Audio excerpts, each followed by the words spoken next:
these are kids from all over the state. So it's not actually like. All right, so you got rosters for orange and navy. Did you say orange and what?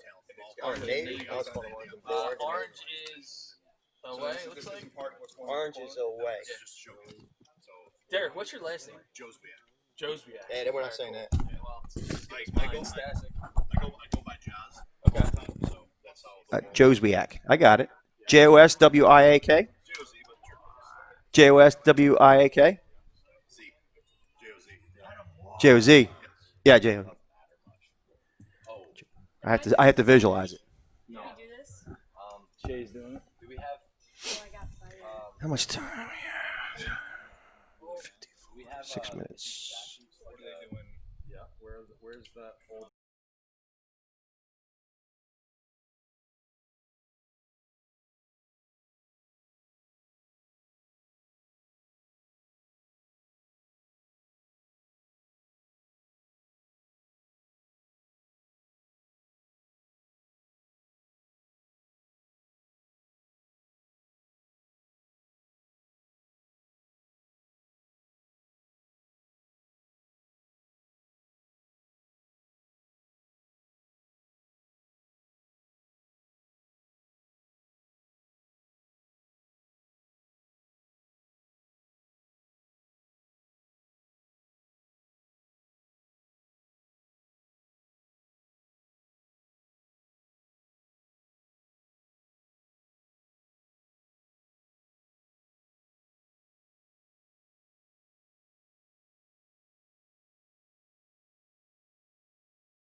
I didn't hear that.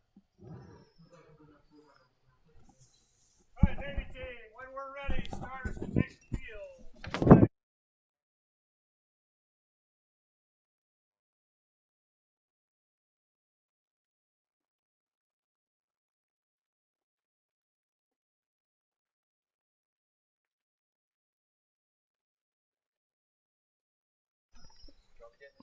Hello and welcome to McDonough Park in the beautifully, aesthetically pleasing Geneva, New York for the New York Futures, PBR New York Division, Futures games, I should say. For BFA Sports, I'm Al Fisher, along with my brother from another, Doug Stasic. Doug, this place oozes with history. Well, listen, man, we're off to a great start. Yeah, you already why? fumbled through the opening. I did? You didn't have enough Tim Hortons. I mean, I No. know we're in wine country, but Hold on, give me a break, sugar. man. Let me get some sugar. Man. I mean, Apparently 9 a.m. out here in Geneva is amateur hour. So, Al, we want to thank you for leading the charge. I want on to that thank one. you for pointing that out. All right. Well, more importantly, You man. didn't want to talk about how the history oozes here? Yeah, ooze it. Go ahead, man. It oozes. It ooze away as you eat donuts while you're on the mic. I was trying to get some sugar. I love it, man. I love it. I play right into the whole thing. That's why I went and grabbed a donut. All right. Well, you look like you've had more than one. That's for sure. They're called Timbits, by the way. All right. Well, tell you what, man. Enough about us. Let's talk about these teams. So we got some standout, just amazing 2022s, 2023s. They were at this last night. Anybody that was following on Twitter, just a phenomenal showing. And all things considered, certainly starting to feel like fall a little bit out here. But we're going to giddy up and get ready to play some ball. And we're super excited because even though we're a bunch of Jersey guys, we got a guy that's pretty well known is going to be joining us in and out throughout the day. And that's going to be Derek. Savit. No, that's Dan. Dan. Oh, Savit. Derek. Joswiak. my I'm sorry. God. I was listening. I thought you were talking. I'm sorry. Wow, dude, this is great. 0-2 count here for Al Fisher There's right out of the pitch gate. to Al Yep, Fisher. we got him straight now too. And Joswiak. yeah, so tip Yeah, of the that's cap. That's why you went to me. That's you why I didn't went remember to his you. because you didn't remember his No, last I name. was trying to tie it in. So anyway, Oh God. listen, This man. is- we're talking about- Enough about This us. is truly amateur hour. Yeah, here, it folks. really is. But anyway, we got some awesome, like I said, 22, 23s, and we have a 24. We So do. all uncommitted guys right now, from what I understand. But without further ado, it's going to be fast and furious. It's the first of 4 games. So we'll talk to Derek from Tip of the Cap podcast, the absolute premier source for all of high school baseball out here in the great state, and as we're upstate New York for sure. But as we get going, it looks like we already got a pitcher on the mound. I'm looking for a number here. So Number 3. It is number 3. So number 3 is actually the 2024. If it's number 3 from Navy, it would be Matthew Wilmarth. Class of 2024. All right. 5'9", 161. Also plays third base. So we're bringing the youngin on the mound. I like that. No doubt about it. First batter he will face here in the top of the first is number 4. And that is Austin Francis at Troy High School, 5'10", 160 pounds.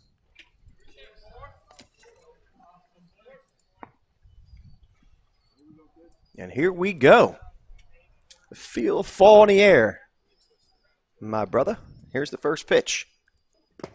Low outside for a ball.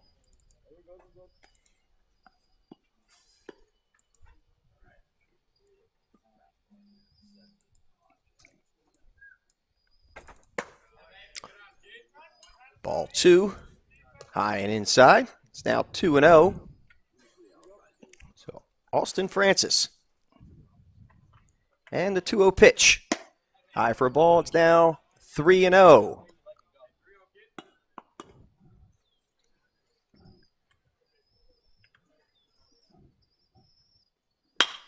Ground ball to third. Ball gets away, and Francis is safe at first. So leadoff runner at first base, and that'll bring up number 8, Billy Morris, class of 22 out of Lancaster High School.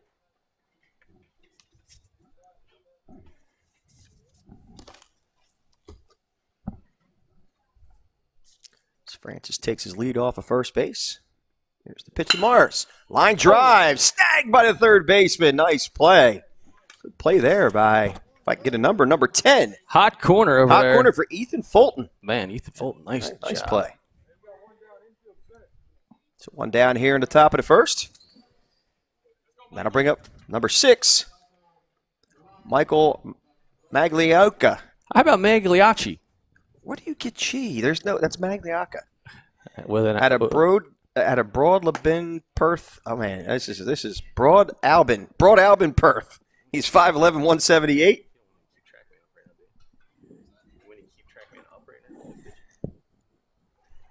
And the first pitch to him was a ball. Here's the 1-0 pitch. Inside for a ball. It's now 2-0. I got Magliocca. I'm looking at the roster, and you're looking at the screen. So the Magliocca family, we apologize. It's now 3-0. All right, and so listen, man, he's got a tough assignment there, being the 2024.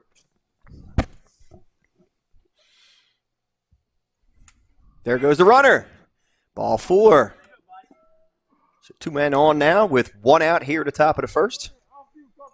Team Orange starting to put together a little bit of a threat. That'll bring up number 17, Luke Zepic. Out of CBA Albany. How'd I say that one? Did a great job. What did you say? Except that's number 16. Oh, it's number 16.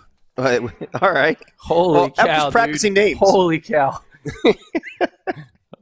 Oh, boy. Class of 2023, Braden Sieber out of Boltonsville. How come I had a different guy there coming up? Well, I saw 17. Where did he go? You're He predicting. disappeared. He's There on he is. deck. That's All right. right. Yeah, there you go. Well, we are high above, so we should be able to see everything. No, Yeah, actually, we're at ground level here, folks. So first pitch was over for a strike call. So it's 0-1 to Sieber. 1 out, 2 men on.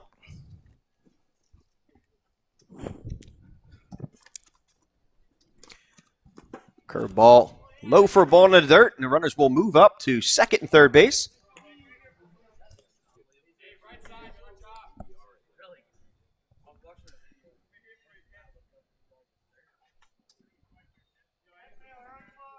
Count is now 1-1 to Braden Sieber.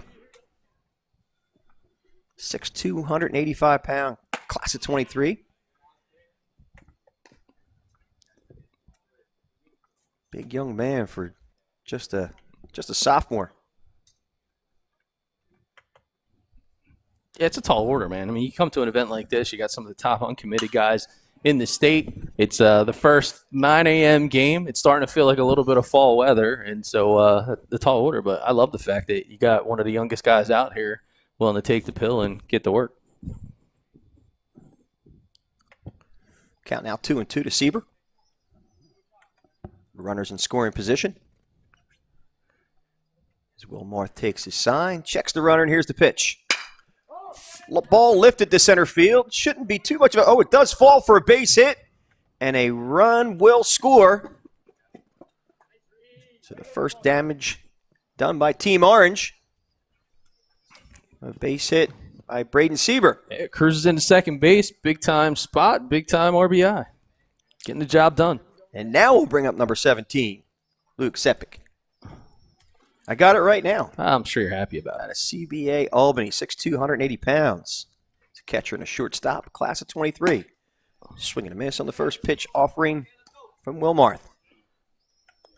All right, so Will Marth, he's been sitting here at 78 miles an hour. It's great to see. He's got some real decent spin right here, averaging just over 2,100, and some good horizontal break, too. Line drive to center field. Will fall for a base hit. Another run will score. Gets over his by head. the center fielder. So 2 runs will score. Sepik is going for third and should get there pretty easily.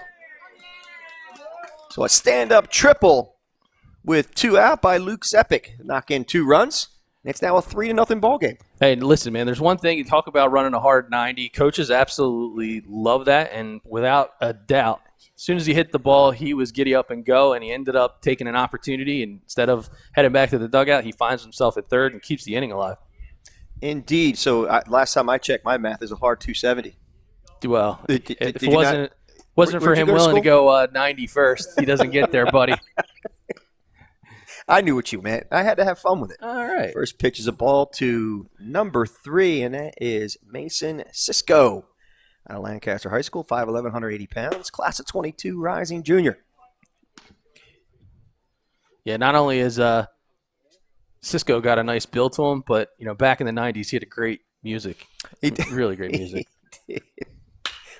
Ground ball to first. Runner will score from third. And it's an effective inning for Team Orange. It's the second out of the inning, as I thought there were 2. Well, It's a scoreboard right there. I know we're kicking off the NFL season, but you talk about matriculating the ball down the field. These guys are matriculating runs. Yes, So they are. Good things happen when you put the ball in Manufacturing. play. This must be a great manufacturing town with all this manufacturing and runs going on. Well, it's best known in the region for the wine. That's right. And I'm surprised you actually showed up for work today, because you being a bit of a I'm a wine bit pickled. connoisseur I'm a bit pickled this that you morning. are, Yeah. usually it's hard to keep you off the bottle. You know what I'm saying? Corks. Yeah, Corks. there you Cork go. bottles. So that brings up Jacob DePalma, number And- 14, class of 22, rising junior, 5'10", 200 pounds. So Will Marth coming back, nice breaking ball, working it. You can see it here on TrackMan, 70.8 miles an hour. And again, keeping the spin consistent, which tells you his arm slide is coming to the same spot as his fastball. Now you sound like you know something. Nah, but I did stay at a Holiday Inn Express last night. That's true. And it's We a true did too. statement. It's a That's true true. statement. That is a very true statement. Man, you are on your game. Well, at least one of us is. Did you lock the trailer, by the way? No. Oh, that's good. I hope you did. We need everybody who's watching I wouldn't know if I would tell this on live, Yeah. a live feed right about take now. care of that during the break. Someone Anyway. will be rummaging through our trailer. All right, so DePalma gets the free pass to first base, keeps the inning going here. All right, I'll bring up number 13.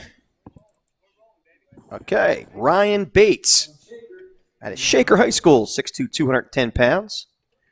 Class of 22, rising junior. With 1 out and a man at first base. First pitch is over for a strike call. All right, take a look, give Will Marth an opportunity, so we can do holding the runner on. Now it's just got a runner at first. Oh, nice breaking Nice ball. breaking ball. That thing had brakes. 58.4 miles an hour. It's called locking them up. now 2-1 on that last pitch from Will North. Yeah, so good job by him. Like now he's laser focused. He's got he's loose. 2-1 pitch is high for a ball. It's now 3-1 to Ryan Bates out of Shaker High School.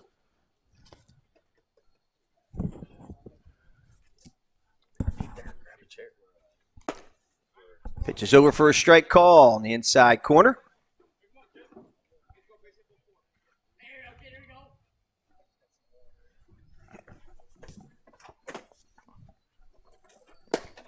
Swinging a miss, he struck him out, and I guess that will end the inning. The scoreboard said 1, and then it said 2, but that's it. We're going to go to a break, and we want to introduce Derek Joswiak. Yeah. Or do you want to go to a break? Let's go to a quick break so I can go All right. lock the actually, you know what? You guys go do your thing, and I'll All right. actually lock the trailer. All right. That's probably a good idea.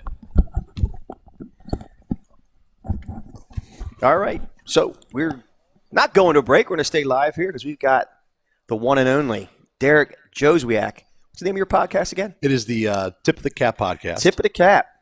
I've been running for a little bit over a year now and just got started because I wanted to kind of bring knowledge from anywhere in the country to Western New York and kind of help grow the culture of baseball in Western New York. Kind of a little hotbed right now, but we kind of like to look in on ourselves a lot, and I'm trying to bring outside perspective. Awesome. And get a little bit of love outside of Western New York for Western New York. So Awesome. Good stuff.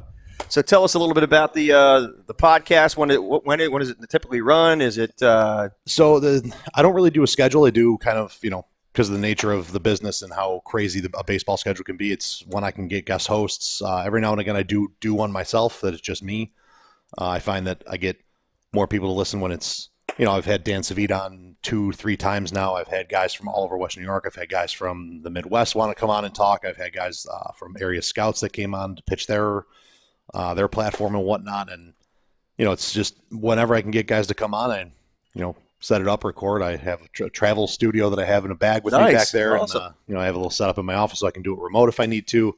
And whenever I get somebody who wants to come on and tell a story, they come on and tell a story. good stuff? So how can everybody find you? How do they find You can follow me on Twitter at Tip of the Cap Pod. And on Facebook, just search Tip of the Cap Podcast, and you'll find there's a group and a page. Follow the page; it's a lot more active, and I like to post some discussion ideas, some fun things to just get people talking about baseball and stuff. And I share that all over multiple groups across Facebook, and those are the two main forms of social media I use, and just kind of go from there. Good stuff. Good stuff. All right, so we're back here at the bottom of the first. Getting ready to first pitch. Don't have a name of a pitcher, so if you can get me that number, my partner, number 11. On the mound is Owen Stewart, class of 22, right-handed pitcher, Elmira Notre Dame High School, 6'2", 165. He's bringing it right now. First batter he is facing is Alex Yash, class of 22, out of Averill Park High School, 5'10", 145. Oh, nice breaking pitch. Just missed. It's now 3-0. So Easy D, don't be afraid to jump in. Chopper to second. High bouncer. And gets him easily. For the first out of the inning. Our pitcher here likes to work quick. Yes, he does. Got a good pace to him. I like it.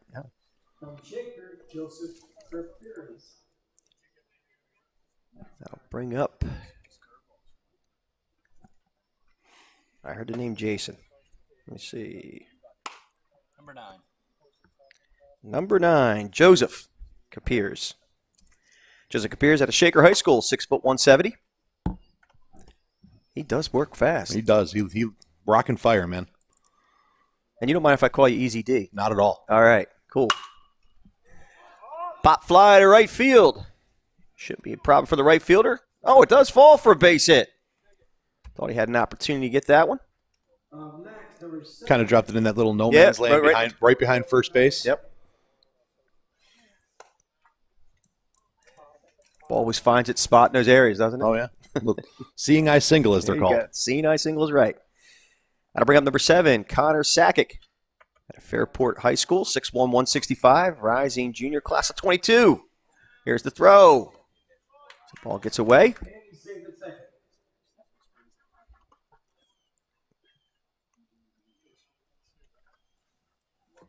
As Capiers makes his way to second base. I don't think that's an accurate count. It is it? Okay, so it's now 3-1. This young man worked so fast, I didn't realize he threw 4 pitches already.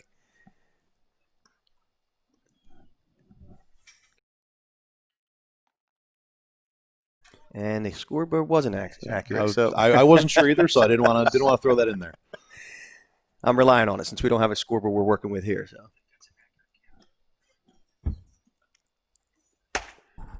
pitch is over for a strike call.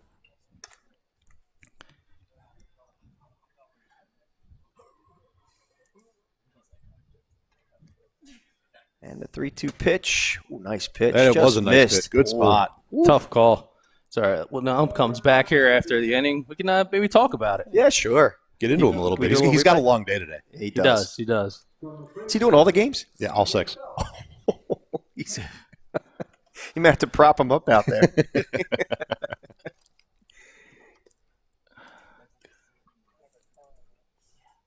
All right, that brings up number 2, C.J. Phelps out of McQuaid Jesuit High School, 5'9", 150 pounds, with 2 men on and 1 out here in the bottom of the first inning. Ground ball up the middle, has a chance and does get through. The runner will attempt to score, and here comes the throw. Not in time.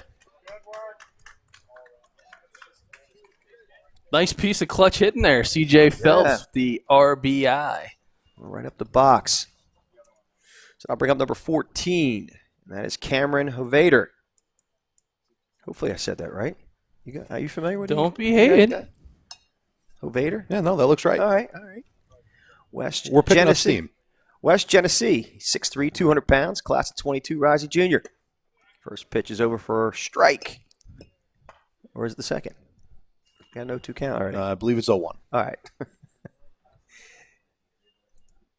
All right, and at first and third, big swing and a miss by Hovader. Count is now 0-2.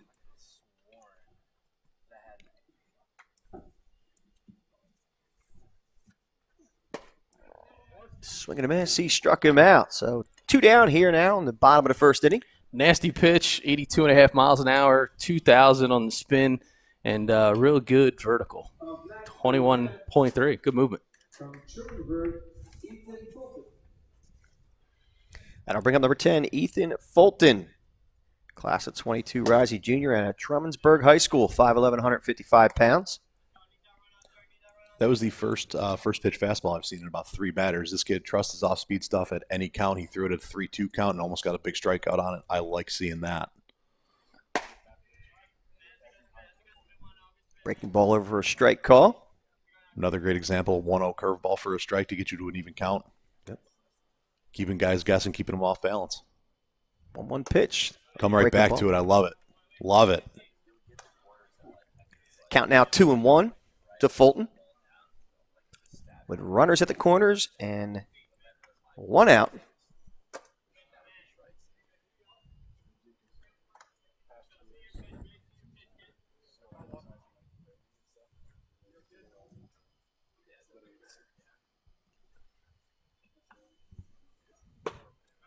Fastball in the outside corner for a strike call. Count now full at 3-2 with 1 out and runners at the corners. I love the fact that the catcher.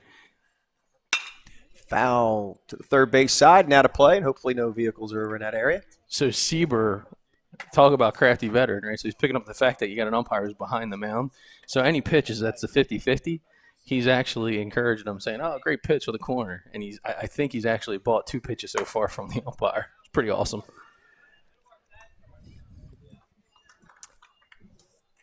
All right, so Fulton draws a walk. So the bases are now loaded, and the outs just changed to 2.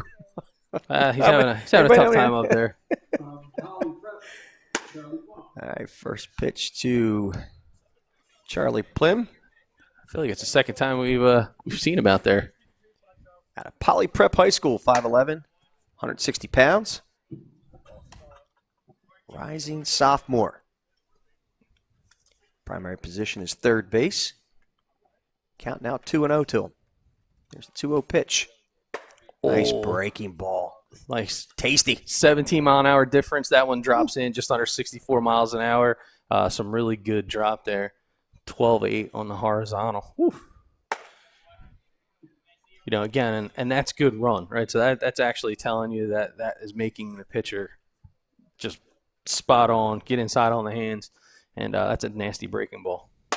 Swinging a miss on some high heat at 84, almost 84 miles an hour. Yeah. So, Derek, you got to like the way this guy's working his pitches around the zone. Absolutely. Ball inside, You know, he walked him. I've always seen guys, you know, the more around the zone you are, the bigger that zone tends to get. Yeah. I would have to say this half innings brought to you by John Cassetta at Allstate Insurance. Call him at 585-544-2280. You know you're in good hands with him. You're in good hands at Allstate. Well, That'll bring up Carter Clark. seeing some good hands by the catcher there. So Sieber continues to do a real nice job defensively behind the plate, and this dude's got good frame. And I got to say, early on, he's probably got the best hair out here, at least in most of New York, apparently. This No, orange team's got not a better lot than of yours, good though. Well, dude, he had an RBI knock in the last inning, and then comes out here with hair that I'd never have. But now he's doing a great job behind the plate, dude. And again, I just love the way that he's actually communicating with the pitcher between pitches. You know, positive encouragement at the right time, well aware of what's going on. You know, and there's definitely something to be said about that. We got an interesting thing out here with these catchers. Never really, have never seen these pitchers before. So, you know, there's not really that rapport, that trust. But, you know, having a guy back there that's going to communicate and tell you what's going on, that's one of those things you don't necessarily see on a stat sheet, but it's great to see it live, you know. Yeah, we have a guy back home we used to do some coaching with, and he'd always say, it's the little things. Who is that? And that is. So shout out to our boy Big Red, Andy Slade. But it's gonna do it for the inning per se. All right, you want to go to a quick break? We'll be right back. All right, let's do it. All right, let's go to a quick break. We'll be right back.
We're back. All right, we're back here at the beautiful and historical McDonough Park for the top of the second inning.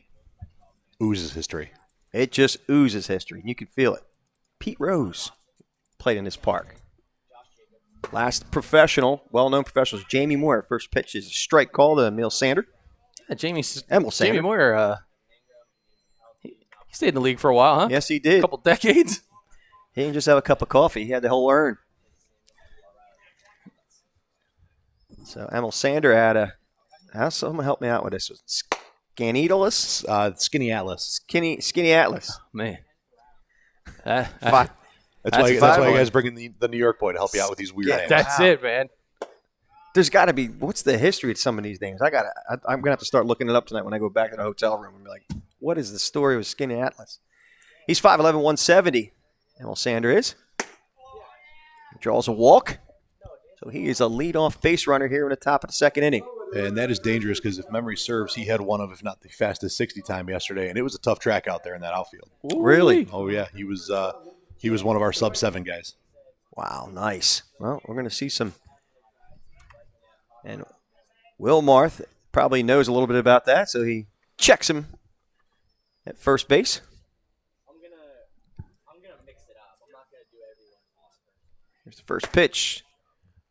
First pitch is low for a ball.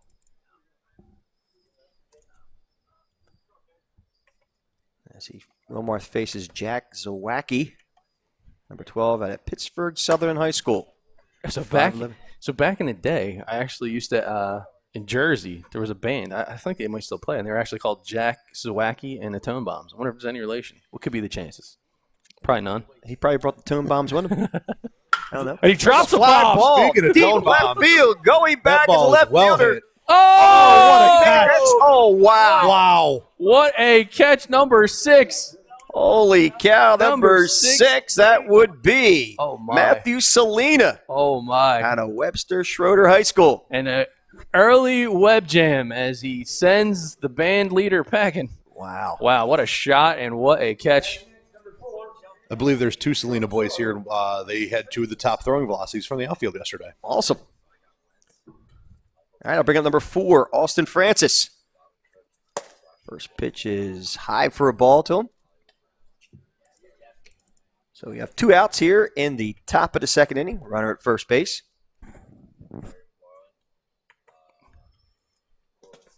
Ball in the dirt. And a runner will advance.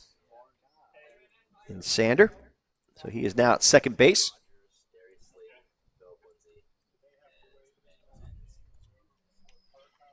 As I overhearing some fantasy football talk while I'm calling this game. Tis the season.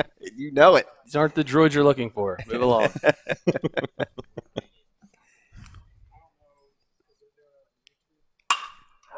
Ball popped up to right field. Catch is made there nicely by number 5, and that would be Michael Salina. So we have the Salina boys in left and right field. Oh, man. Getting it done. This will be a memorable inning for that family. Yes, sir. And up steps Billy Morris. Out of Lancaster High School, 5'10", 165 pounds. Now we have 2 out. And Billy Morris was a participant in the Northeast Future Games, I believe. Showed off some serious wheels, had a couple nice hits, and from a defensive standpoint, he's got some really nice range in the infield. I was really excited to see what Billy was going to do this year for the high school. I coach him at Lancaster, and he's a kid we're really excited about. We were excited to have him up on the varsity team and was going to fight for a starting job right off the bat. Well, rightfully so, man. I mean, Yeah. this guy's got some serious talent. Fly ball to the right side. Salina giving chase, and it falls safely and foul.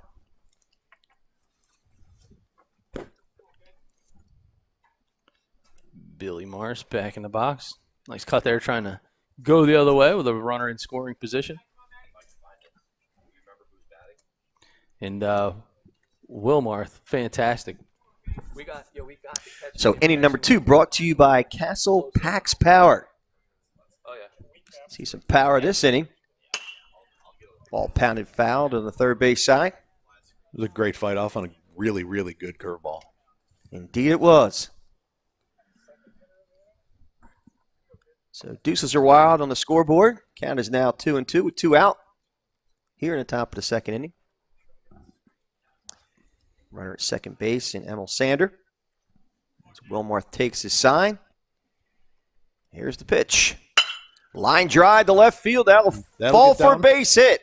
Another run will score. And Sander. And it's now a 5-2 ball game here in the top of the second inning. Nice piece of hitting by Billy Morris. Lining one to left field. Doesn't bother me. Just hammer the zoom.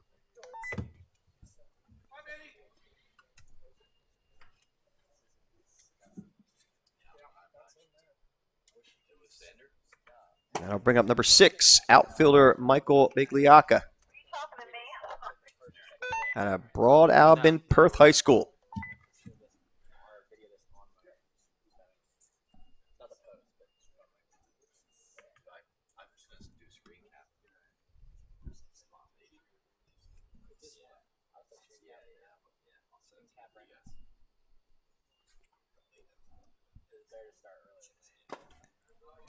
There goes the runner. As Morris moves to second base. So Wilmarth, actually, for a freshman, still pounding his own. Yeah. Got hit a couple times, but basically, you give up 5 runs, it doesn't mean you're having a bad outing. No. And this is a great test for a young kid like this too. Yep. Seeing a lineup that there's no let off. Every single one of these kids can swing it. Mhm. My right arm can attest to that. I threw probably 8 buckets of balls through BP yesterday, and they hit me hard all day. So, which is a good thing because that's what they're here to do. Yeah.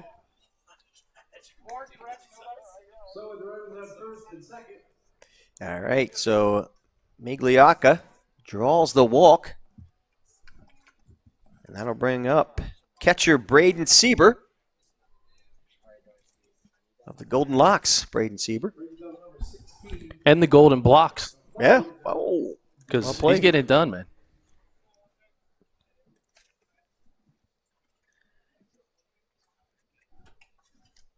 So who knows about Castle Pax Power? Anybody? No? No. Okay, I thought maybe I could say a little bit more about him. I'll look him up. Ground ball to third, Nice hard backhanded shot, there, Greg. and force out. And that will end the inning. We'll go to a break. Be back right after this short break.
All right, we're back here at McDonough Park. The oozing of historical. The oozing of historicalness.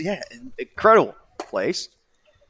Back on the mound is number 11, Owen Stewart, I should say, at Elmira Notre Dame High School. And I was looking up as we were on break about our second inning sponsor, Castle Pax Power. They do a lot.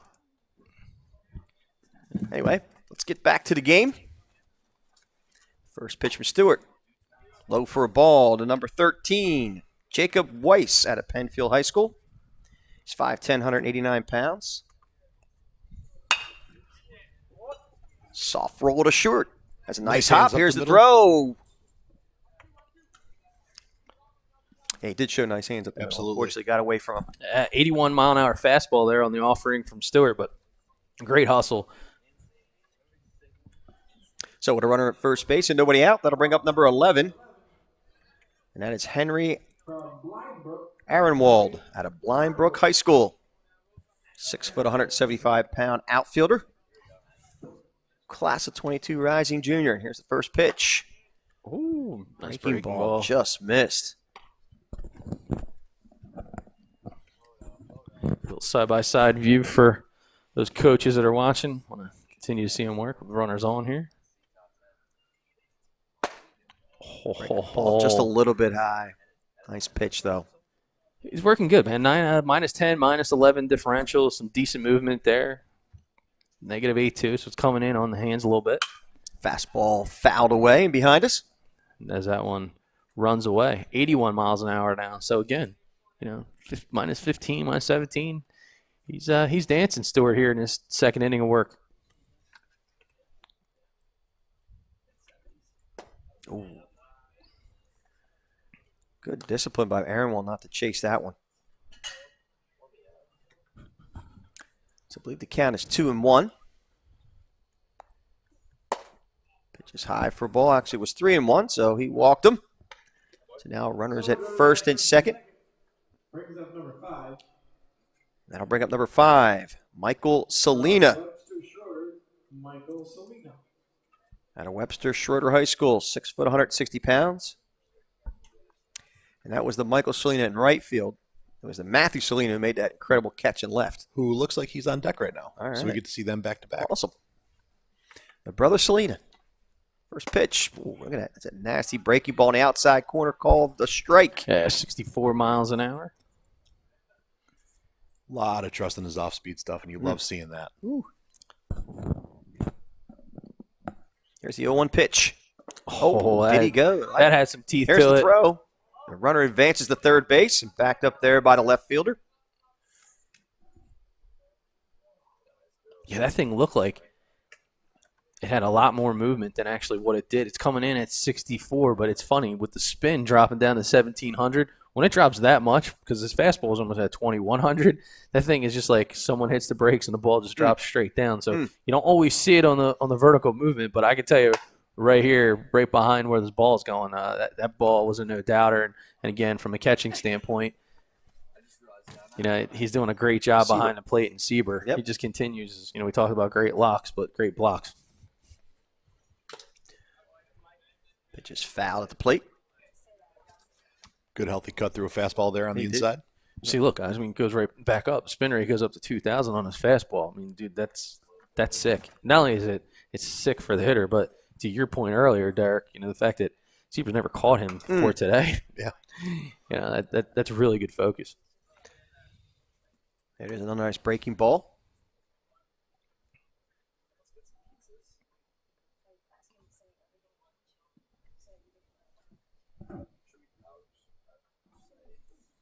Swing and a miss. He struck him out. And I'll tell you, when you got that much deceptive movement on your off-speed stuff, that makes that high fastball tough to lay off because you think it's going to fall back right into you, and it just stays up and runs. Indeed. So that'll bring up the Golden Glover, number 6, Matthew Salina out of Webster Schroeder High School, 5'11", 152 pounds. Made that incredible catch in left field the last half inning. First pitch is a breaking ball outside for a ball.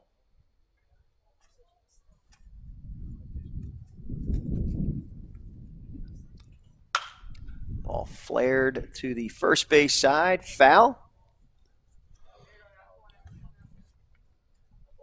Seems to be working on the inside with the hot stuff there, and again, just making the other stuff look that much more effective. Mm-hmm.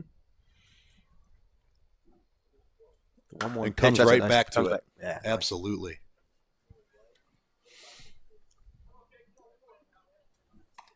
Count now 1-2 to Matthew Salina with one out and runners at second and third here in the bottom of the second inning. Took a little something off of that. It looked like a breaking ball to you. It looked like maybe a changeup. Yeah. Yep.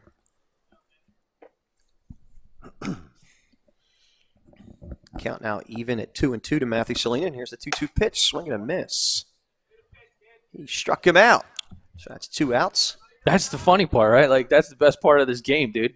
You go out, you make an outstanding play out left field, come back, pitcher, boom. Yep. And that's that's why short-term memory. It's Yash, number Number 79, stepping to plate.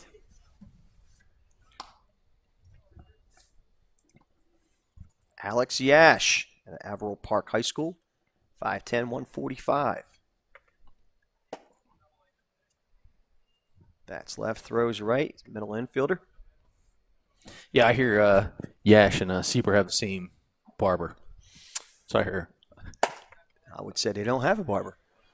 Oh no, man, that's work right there. Yeah. I mean, yeah, my son grew his hair out. And he's down in Florida, and the amount of time that takes and patience. I mean, we talk about commitment. That's a key sign of how committed a kid is from a work ethic standpoint. Again, I'm not exaggerating this because Work ethic and patience. Dude, I'm telling you right now, it's a key sign. And I have to tell you, between the batter and the catcher, there's enough hair up there to make up for the fact that we don't. This is true. This is true. All right, so Yash draws a walk as I'm gathering myself after that comparison. That's awesome. All right, and our iPad got cut off. We're doing some tech work here, so All right, that brings up number 9, Joseph Carpiers at Shaker High School, 6 foot, 170 pounds. shoot us.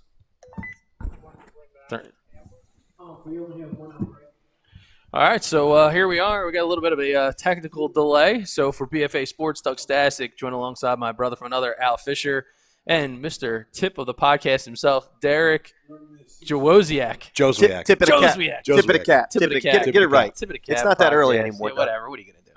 But I appreciate everybody joining us here on YouTube. We got a little bit of a technical delay, but we're in beautiful Geneva, New York.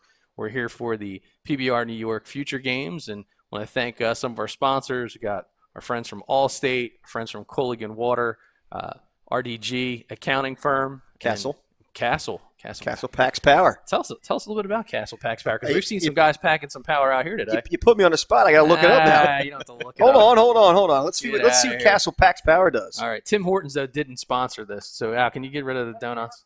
I mean, what are you gonna do?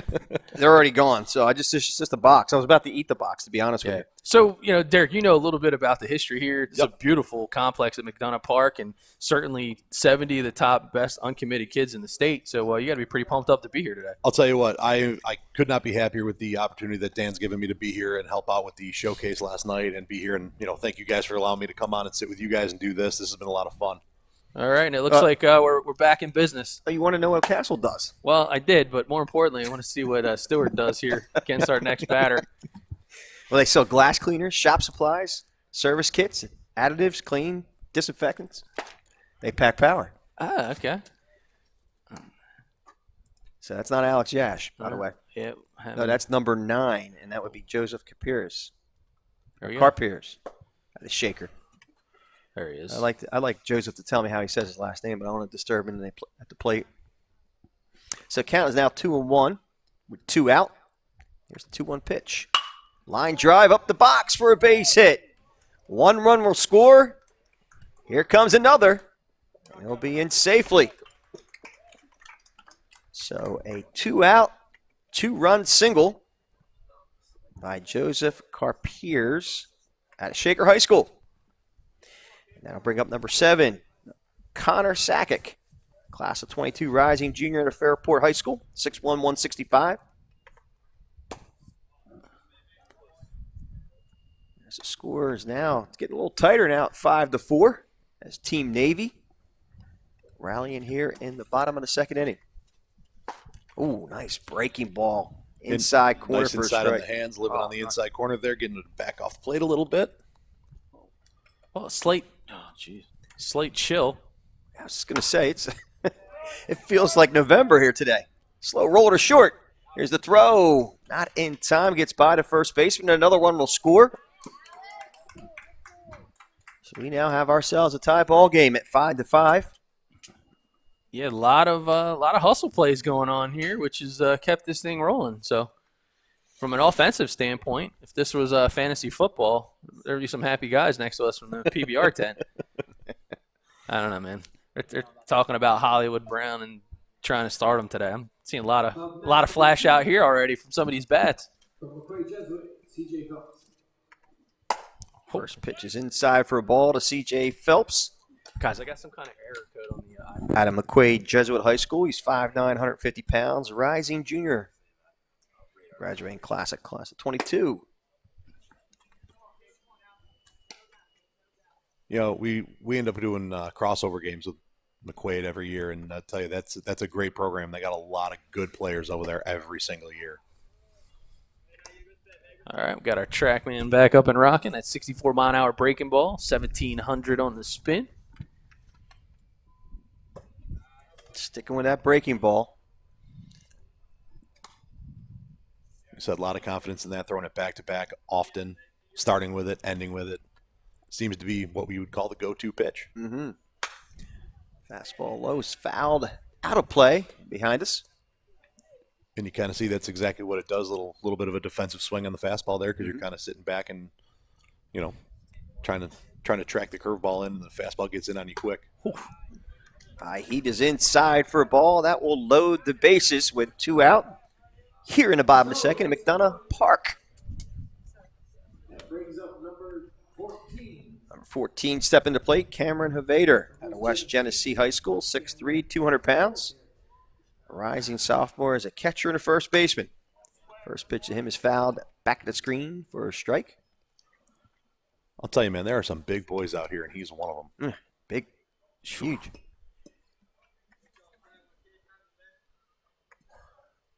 Yeah, he is. Dude. He looks like a monster.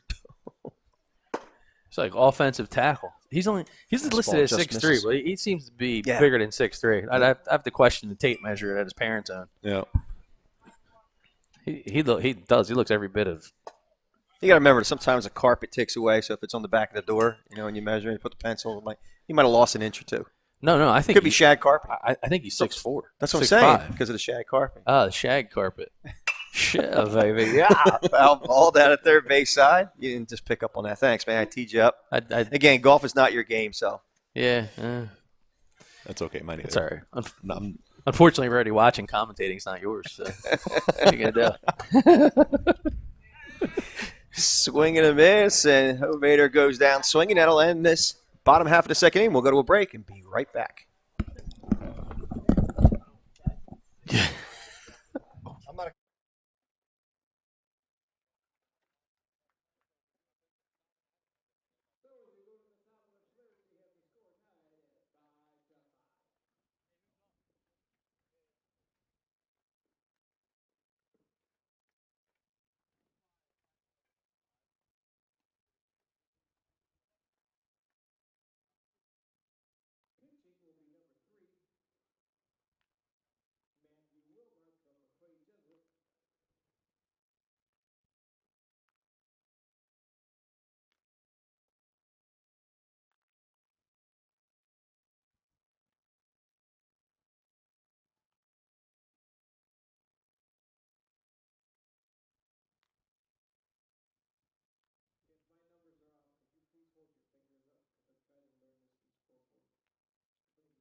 We're back here at the top of the third at McDonough Park with Matthew Wilmarth still on the mound, looking to go 4 innings. The score is now evened up at 5-5 after Team Navy put 3 on the board to knot this thing up. For BFA Sports, I'm Al Fisher, along with my brother from another, Doug Stasic, and our special guest, Derek Joswiak. Did I say it right? Yeah. All right. Yeah, we'll get it. Well, at least you got it right. Right. Easy D, Easy D. as I like to call him. Easy D. Nice. Feel like I'm part of the crew with that. Oh, Got my own nickname. you're already part of the crew, man. Please. Can you get rid of this guy? Can you get a headset off of him? First pitch from Will Marth. is outside for a ball. He's facing number 17, Luke Zepic, out of CBA Albany High School. 6'2", 180-pound, rising sophomore, class of 23. He's a catcher and a shortstop. Nice pitch. Oh, he Ball's gets a hold driven on. to deep left field. It might be gone. Is And it? It's is gone. out of here. Touch 'em all. Zepic. So, too bad Castle Power Pack's not here, but you know what? He's going to be running those bases. He's going to need some help with Culligan Water. Wow. That's a Culligan Water blast. He soaked it. My Lord. Great shot there by Luke. Absolute Zepic. rocket to left field. I mean, that was, as soon as it left the bat, I was like, oh, that's gone. Yep. Wow. Nice shot. All right, so Team Orange takes the lead now. It's 6-5 after that home run by, I say Zepic, right? I say it right? Yes, sir. That'll bring up number 3, Mason Cisco. Pitch is high for a ball. It's now 2-0.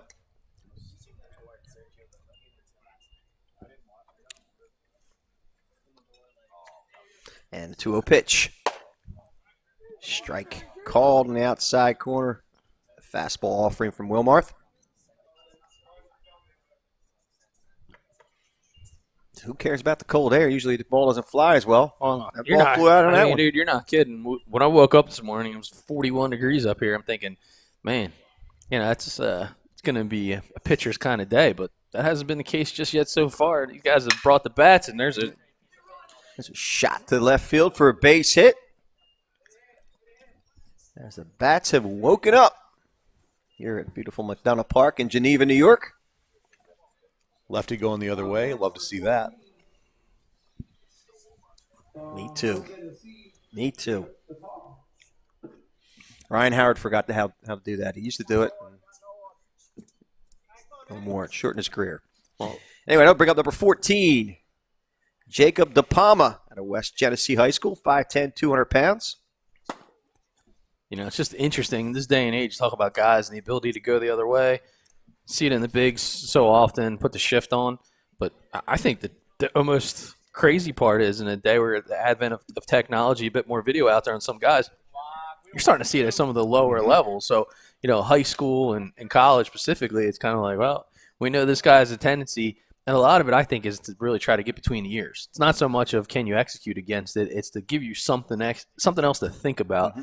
And any time that you're in a box and you're facing guys at the next level, which is what all these guys are looking to do in college, start seeing guys throwing low 90s, you start having to think about just going the other way. All of a sudden, that fastball just picked up about 3 miles an hour because your brain slowed down a little bit. Takes you away from your mechanics and your consistency and throws you completely out of sync.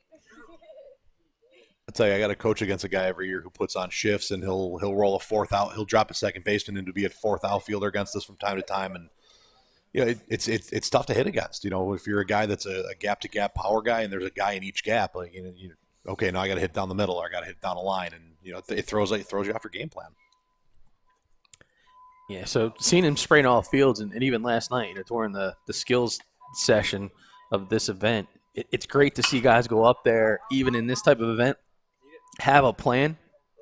It's not always so much about showing off their power, but it's, hey, show the coaches that you can go gap to gap. Show the coaches you can use all parts of the field, and we saw quite a bit of that last night, which is really impressive. Shows a lot about the maturity, especially with a lot of these guys being younger, some of them as young as the 24s.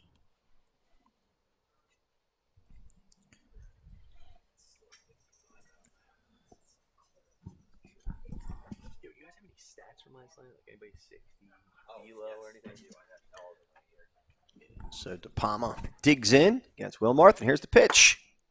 The inside corner for a strike call. The count is now 3-2 to Jacob DePalma out of West Genesee High School. Yeah, DePalma last night, one of the actually D leader. Strike 3 called, struck him out. DePalma had 97 on his exit velo last night. Ooh-wee. So that's a big out there for the youngin. He's that young man is built. He got some power built to him.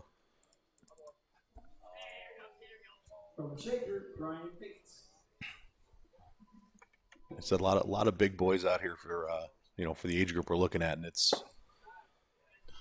going to be exciting to see all weekend some of these guys get into some pitches. Yep.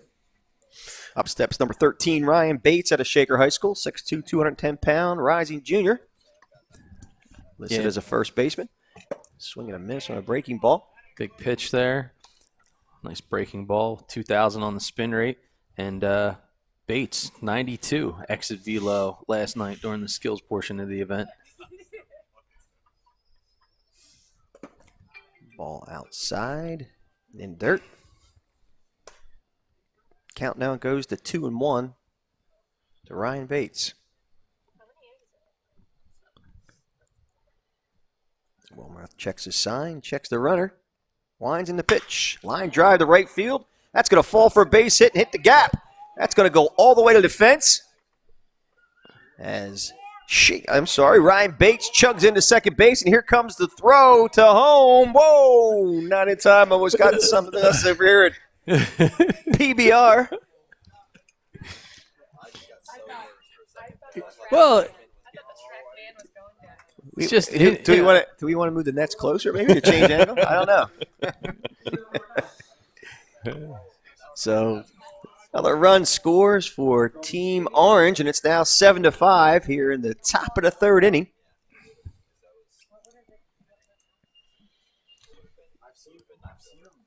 And up steps number 9, Emil Sander. How'd you say it again? Is that Skinny Atlas? Skinny Atlas. Yeah. Skinny Atlas. To me, Skinny Atlas would be Skinny. But it's Skinny Atlas. I'm going to take your word for it, Easy D. Ball flared to the right side. Fine. Has eyes. And another run will score. It's now 8-5. Last batter. Play like there's 2 outs, guys. Last batter of the half inning. Next, number 12, from Pittsburgh Sutherland, Jack Sawacki. Up steps number 12, Jack Zawacki at Pittsburgh Southern High School. 5'11", 165. First pitch to him is low and outside for a ball. Zawacki got robbed. That bomb that he hit his last at bat deep to left field up against the wall. Sure did. Ground ball up the middle, off the glove of the shortstop, and a base hit to center field. Here comes the throw to third, not in time. And gets by the third baseman, and the runner will score. And that will end this half inning. We'll go to a break and be right back.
All right, we're back here at McDonough Park for the bottom of the third inning as Team Orange puts a 3 spot in the top of the third with Owen Stewart back on the mound. The first batter he will face is Ethan Fulton at Trumansburg High School. Trumansburg, did I say that right? Trumansburg High School, 5'11", 155.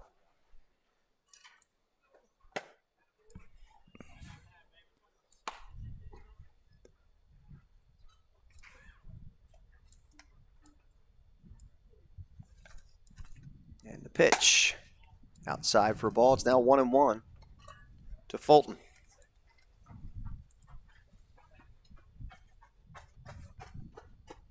And the 1-1 pitch from Stewart. Fly ball to left field, hit pretty well. Tracked there nicely by number 12. That is Jack Zawacki making the catch. first batter retired here in the bottom of the third. Next, number 6. Gonna bring up number 8, Charlie Plim. Pitch is called a strike with a nice breaking ball.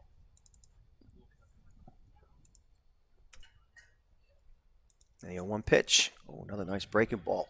Over first strike call. Now 0-2. Quickly to Charlie Plim.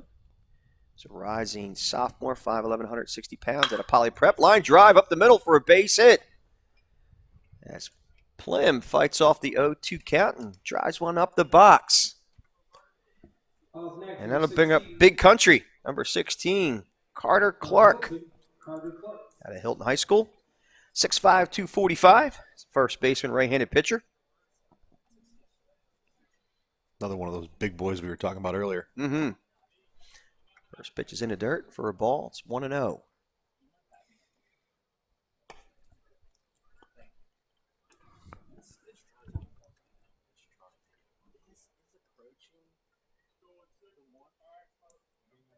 And the 1-0 pitch. High and tight for a ball. It's now 2-0. Carter Clark.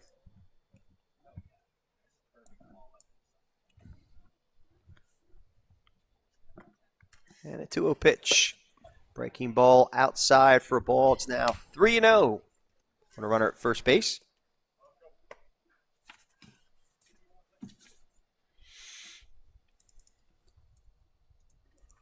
Carter Clark had a 96 exit velo yesterday. Draws the walk. Well, no surprise there. It's built like an offensive tackle. Absolutely. And the Eagles could use one. I know we're in Buffalo country, but, you know, Go obviously. Bills. Go Bills.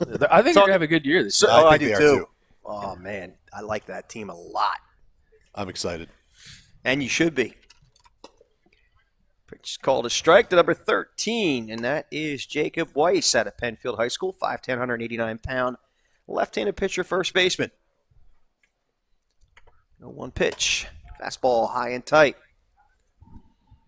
As Stewart tries to find the zone again. And this half inning brought to you by RDG Partners.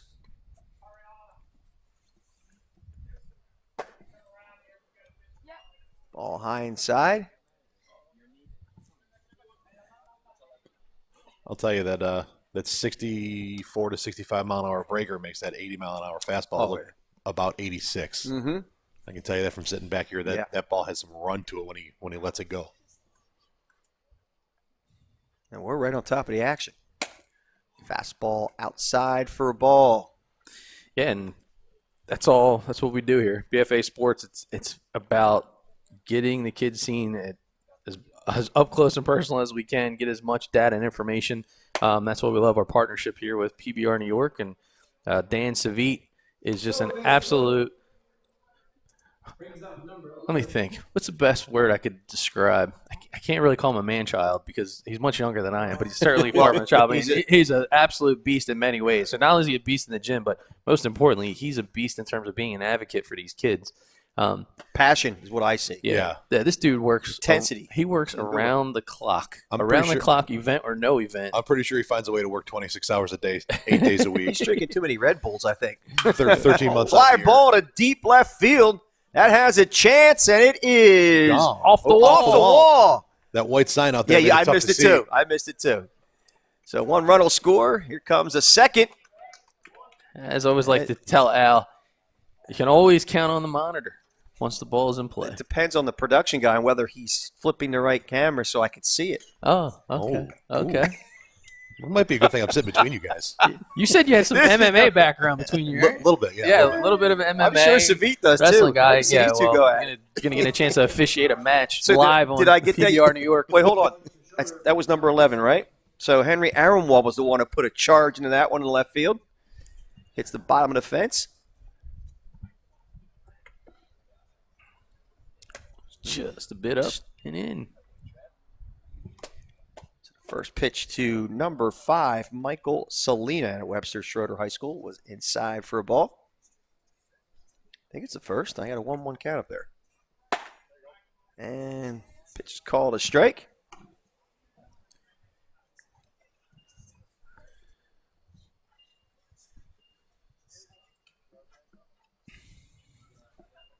Breaking ball outside for a ball. I wouldn't count on the I think scoreboard. the umpire said 2-1. I'm going to count on my man Blue, who's wearing black today. 2-1 count. Swing and a miss by Selena. It's now 2-2. Good healthy cut at that fastball. Yeah. Looking to do some damage. Mm-hmm. You know, and an interesting dynamic that you get here today, especially with the starting pitchers in these games, is that not often in these events you see a pitcher get a chance to go 4 innings, but that's what's going on with the starter. So, to be able to see how he was doing pitch 1 to his final pitch, I mean, he's still sitting consistent, 81 on a velo standpoint. He's been there the whole time. So, hats off to Stewart for having a nice outing. And that'll bring up Matthew Selena after Michael Selena went down swinging. So now 2 out here in the bottom of the third. Ooh, foul tip off the knob of the bat. That's a tough one. Yeah, that's the one you want back. Yeah, you do. So it's 0-1 to Matthew Selena. Tell my pitchers that's called getting a strike the hard way. That's right. Comes back with a breaking ball low and outside. So it's now 1-1 to Matthew Selena. Made that great catch in left field about an inning and a half ago. And the 1-1 pitch. Foul tip back at the screen. It's now 1-2. Yeah, that one might have got Sieber on the hand. I keep looking over my shoulder. I'm waiting for his hammer to come flying back to him. I don't want to be behind him. He reaches back, I'm telling him, on the ground. Ball pop foul out of play. Yeah, especially being up here in New York. So are we in Mets country? No. Toronto Blue Jays. I mean, this year, Yeah. the Buffalo Blue Jays, sure. Yeah, that's the right. Buffalo That's Blue Jays. right. That is right. Swing and a miss. Oh, nasty. Struck him out. That'll end the inning. Great pitch. Good put out pitch there by Stewart. 1,600 on the spin. Hits the brakes. 63 miles an hour. But not after, I guess it would be Team Navy. Puts a couple on the board. It's now 8-7. We'll be back after this break.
And we're back here at McDonough Park as we move to the top of the fourth inning.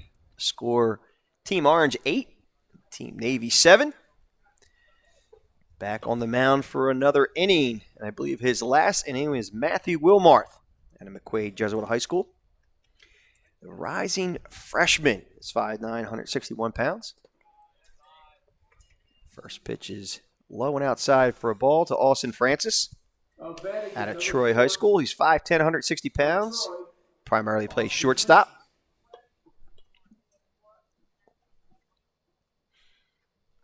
Wilmore takes his sign, winds in the pitch. High for a ball. It's now 2-0.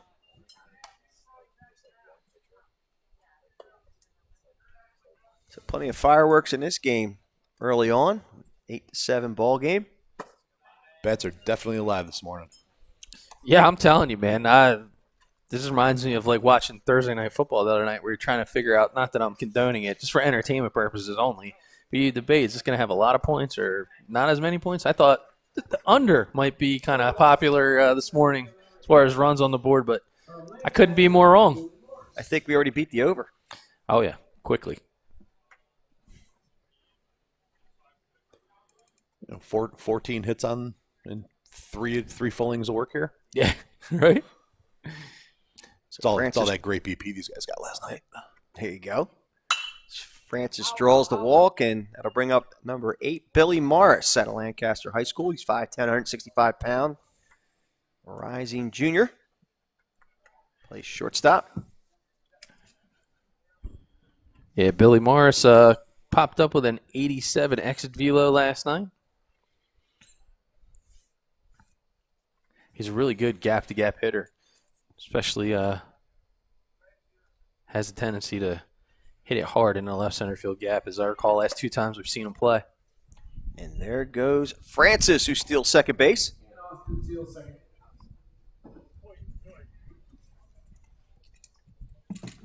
So nobody out. 1-1 count to Billy Morris here in the top of the 4th inning. An 8-7 score. And he popped him up. Looks like it's being called by the second baseman, who makes the grab.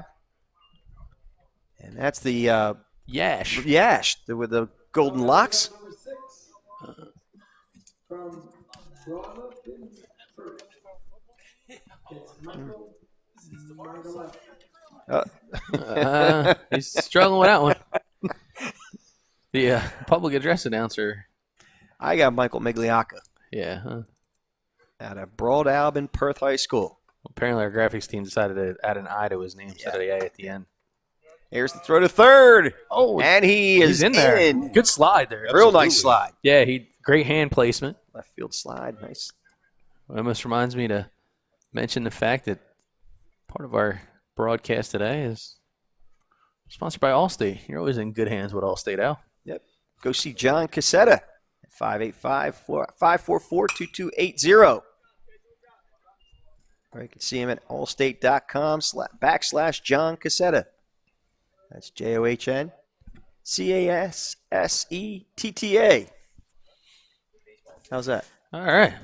It's pretty good. It was funny. They looked back. That was great, actually. You know, I give you a ton of credit. I mean, the hooked on phonics thing really worked for you. What I did wrong? I mean, you read. You did good, man. Did a great job. It was good to me. Hooked on phonics. I always got A's in phonics. It's like a balmy 52 degrees, and I'm laughing. Dan Savit, no sleeves. No sleeves, and he's drinking Straight up gun show. Look at this guy. nice cold Red Bulls. Sun's out, guns out. He doesn't even know we're talking about him. Nice pitch, just missed. Laser focused all the time. Yeah. Yeah, where was that pitch, Easy D? That looked pretty Looked good. good to me. That looked like a nice breaking ball on the outside corner. Hopefully, the umpire can't hear us. Fastball Pops it up. popped away, down to play. All right. So, Dan Savit asking a magical question. Who's on the foul balls? I got a lot of pearls sitting over here. It's like a jewelry shop. There's Who's so on many the pearls.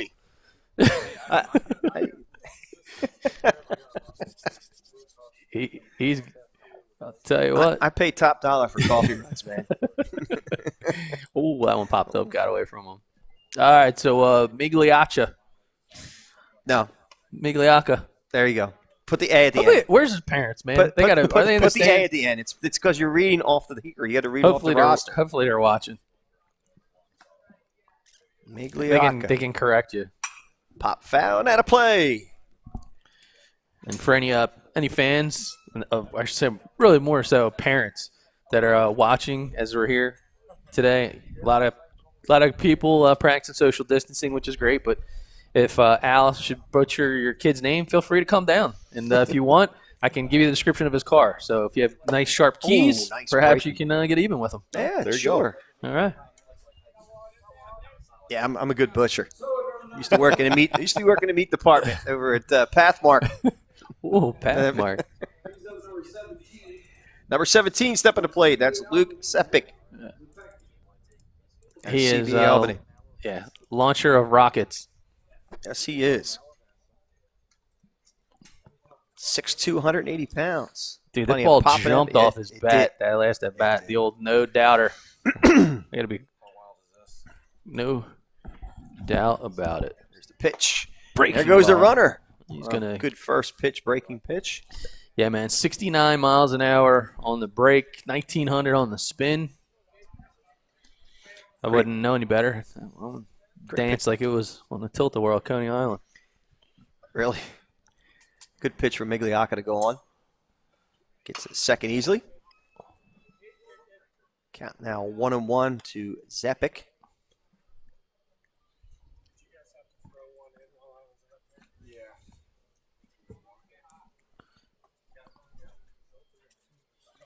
Wilmore takes his sign. And the pitch. Low for a ball.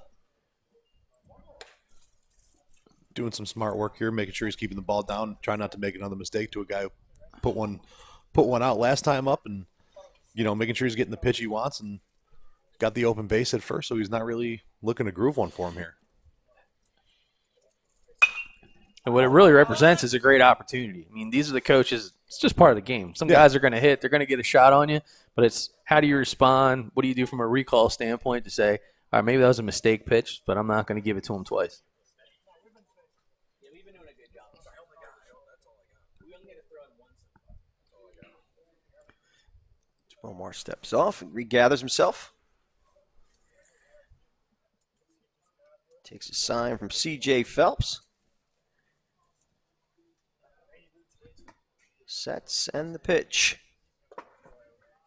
Good block by Phelps. A lot of good work behind the plate there. Count now full at 3-2 to Zepic.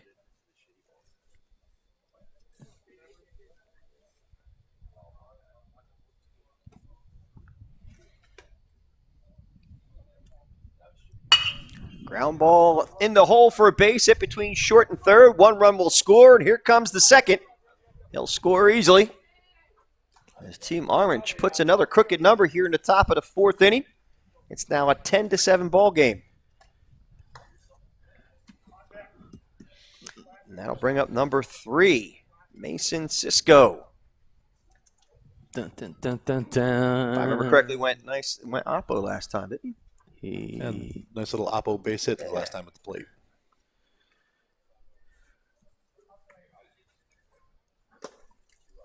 Just low and inside for a ball. Snap throw by Phelps. Even caught our camera crew off point there. They weren't expecting that one. He got his CJ Phelps on. Remember, get your Michael Get your Phelps Michael on. Phelps on. Get your Michael Phelps. All right, some of you guys don't know this one. I don't know if you knew about that one. One of our former Philadelphia Eagle offensive linemen was on YouTube and did some kind of get your Michael Phelps on. Yeah, he was a much better rapper than he was lineman. He actually was a first-round draft pick. Yeah, Sean Andrews. Yeah. It's terrible. No, he wasn't. He was actually pretty good He for a was while. Terrible. He had about a good 3-4 year run and then got a little goofy.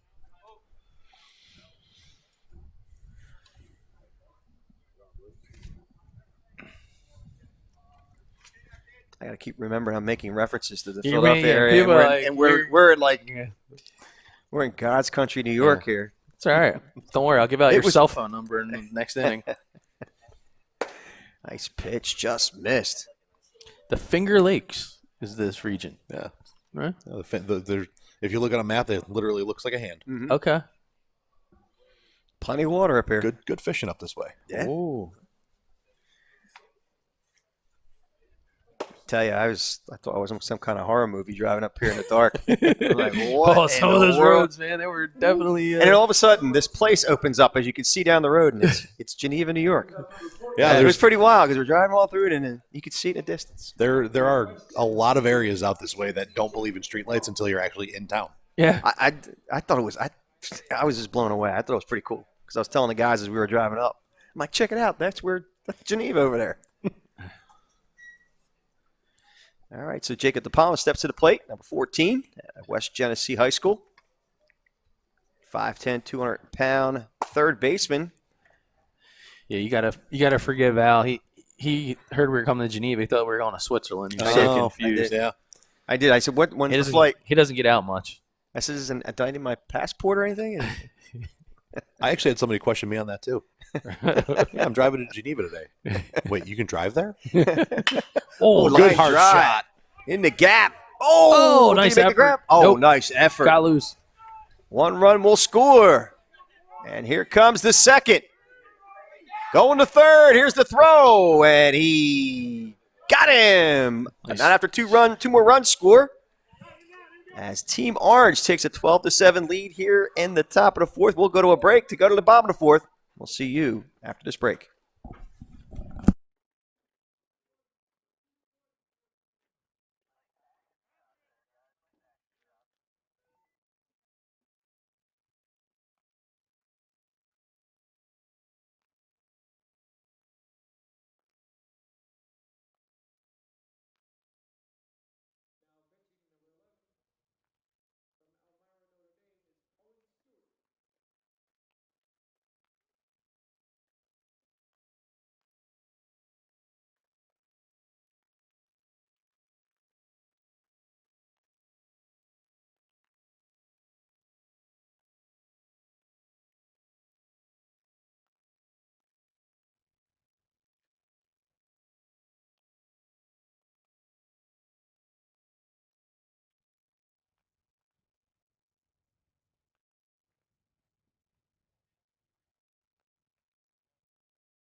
All right, we're back here at McDonough Park as we move to the bottom of the fourth inning.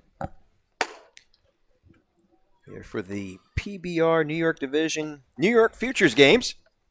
Leading off with number 79. And leading off, the bottom of the fourth inning is number 79, Alex Yash. Facing Stewart again, who will be, this should be his last inning as both pitchers have worked 4 innings. The fast-working Owen Stewart.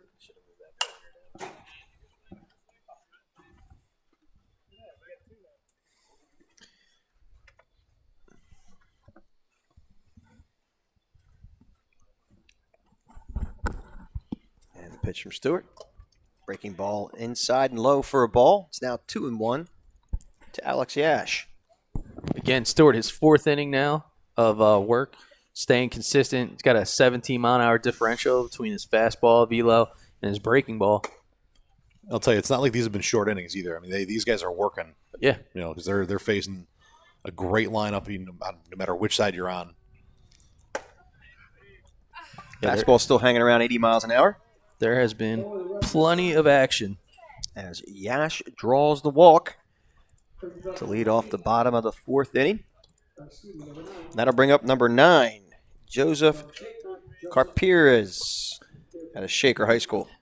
You and the public address announcer. I got it. We're gonna ask. Don't worry, I'll get you straight. I'll Carpires. just ask him. After his at bat. I don't want to do it during his at bat. Let's do it now. He's got a break. Let's do it now. Jason. Hey, Joe. How do you Jason? pronounce your last name? Oh, Joe. Carpiez. Carpires. That's what I said. That's what he said. Look at you. You're like a parrot. Carpires. This guy, Al Fisher, the parrot. Joseph Carpires out of Shaker. Carpiez. Carpiez. Polly wants a coffee. That's all I know. That is something you won't see on another broadcast where you can just like, hey, man, what's your name? How do you say that? Yeah, no, we're as live as it comes, man. Oh, nice breaking ball. Just missed. And just fair warning, you can even hear what we're saying on the walkie-talkie, and sometimes I'm not exactly as jovial trying to get some of the shots. Our ground ball, base hit between short and third. Carpires. Carpiez. What a lead. Oh, I'm sorry, not a lead off, but a base hit to left field. So now runners at first and second base here in the bottom of the fourth inning. And up steps number 7, and that's Connor Sakic at Fairport High School. Foul ball off his leg. Yeah, so Derek, one thing you learn about Al is he should be wearing glasses, but he never brings them. I understand that. Just, we're, You should have seen me driving last night. I don't know if you're familiar with Mr. Magoo, but I was definitely Mr. Magoo last night. Oh, Magoo, you've done it again. All the parents here to understand. I was that going to say reference. that's a little bit of a dated reference. Yeah, but yeah. Do you know who he is? I do. All right. I'm not. I'm telling you, you got to watch that cartoon because it's great. Got to find it. What's that channel? I didn't know that channel actually has the old cartoons. I'm not sure. I wasn't aware they had TV back when the dinosaurs were still roaming. Hey, it used to be in black and white, man. Yeah. Nice pitch. Look at that. 64.5 miles an hour on the breaking pitch. Sack And, that goes down swinging. Then nice little attempt at a back pick there to second base. man, 13 on the drop there, horizontal. That thing was sick. McQuaid Jesuit, CJ Phelps. All right, so that brings up number 2, catcher C.J. Phelps out of McQuaid Jesuit High School.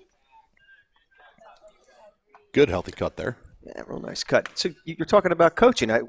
So you knew about McQuaid Jesuit. So Yeah. where do you coach? I coach at Lancaster High School. I'm the Okay. varsity assistant over there with Mark Delfonso. Okay. This past season would have been my 10th year with Mark. Oh, gosh darn it. Look at that.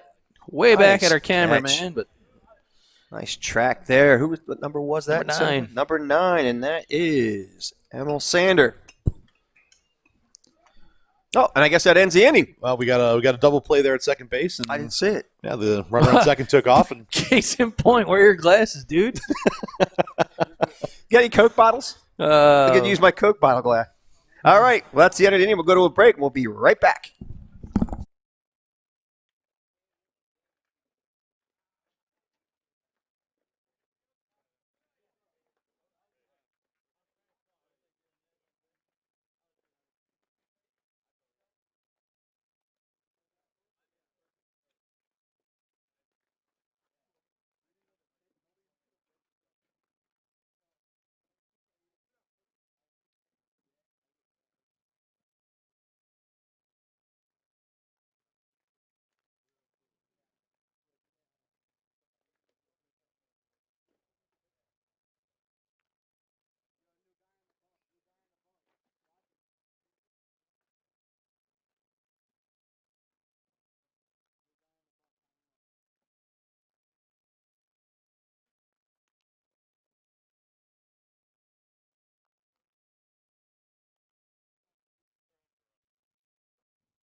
All right, we're back. Glad you gave me plenty of time to set myself there, Mr. Stasic. We're back here at McDonough Park, heading to the top of the 5th inning. New pitcher on the mound, and that is number 5, Michael Salina, who's an outfielder right-handed pitcher. As you can plainly see, he's a right-handed pitcher. 6 foot, 160 pounds.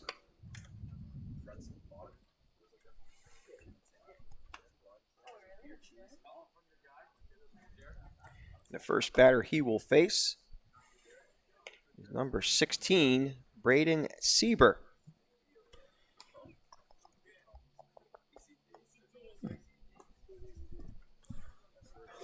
so the Salina boys yesterday, both in the outfield.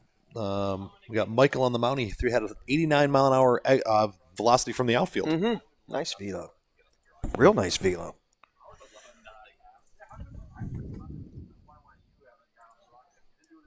Again, as he faces Sieber, first pitch to him. Low and outside for a ball. On an 82 mile an hour fastball.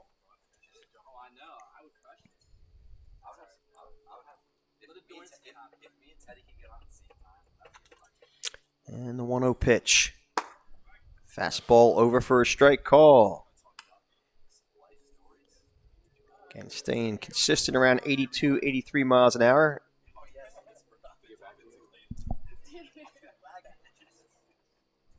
And here's the 2-0 pitch.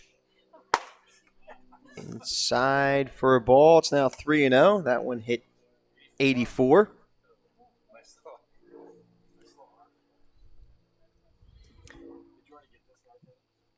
Got a little velo out of that hose on Mr. Salina. And the 3-0 pitch. Fouled back. I guess it was 2-1. He must have called one of them a strike and I didn't see it. So it's now 2-2 to Sieber. Dan Savit wants to get right in on the action. Hopefully he doesn't take a foul ball off the net there. He looks like he could take a foul ball to the Sure. chest and not care. Oh, yeah. He probably asked for it. He probably stands aside and says, throw him at me. It's called the Happy Gilmore. Yeah, exactly. Swing and a miss. He struck out Sieber. So Salina making good work out of Sieber for the first out of this top of the fifth inning.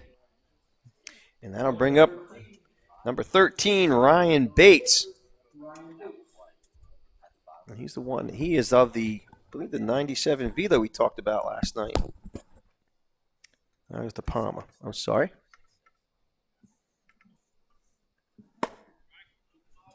'92 velo. Not to take anything away from Ryan Bates. Nice exit velo last night.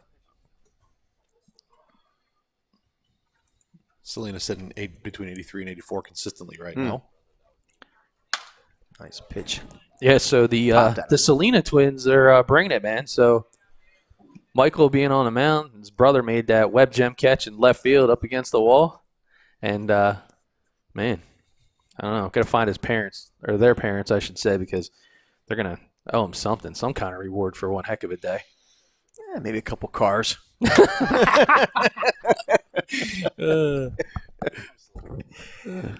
Yeah, good spin on that one. 2,000 on the spin, 73 miles an hour. Got life on these pitches, that's for sure. Count now 0-2 to Ryan Bates. I gotta tell you, man, this is the coolest, like, old school setup. I like it. Like, A this lot. is totally throwback. Great sight lines. Pound to the third. Here's the throw, and he gets Bates by a couple of strides. You know, there's a lot of these cool old fields around, the New York area. There, the Jamestown Jammers field down in Jamestown, New York, Sal Magley and Niagara Falls. There's quite a few of them around, and they're really cool to play at and really cool to be at. So Charlie Plim doing a nice job out third base. Manning his position well. Throws out Bates. I'm going to bring up number 9, and that is Emil Sander. At a Skinny Atlas. Skinny Atlas. Hey, there we go. We're not doing. I got it. Only took me 5 innings. We are grooving now.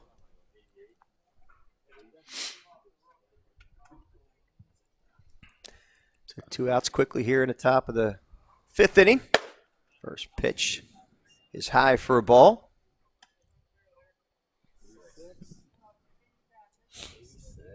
Pushing up to 86 here. Mm-hmm. Got some real life in that arm. Ooh-wee. Yeah, it's And he's just getting started. Ground ball. Backhanded by the shortstop. Here's the Handcuffed throw. And got him. That will end the top of the 5th. We'll go to the bottom of the 5th, and we'll be back right after this break.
All right, as we head to the bottom of the 5th inning, we have a new pitcher on the mound, and that is number 1, Gavin Miller out of Baldwinsville High School. He's 5'11", 148. Rising sophomore, left-handed pitcher, outfielder.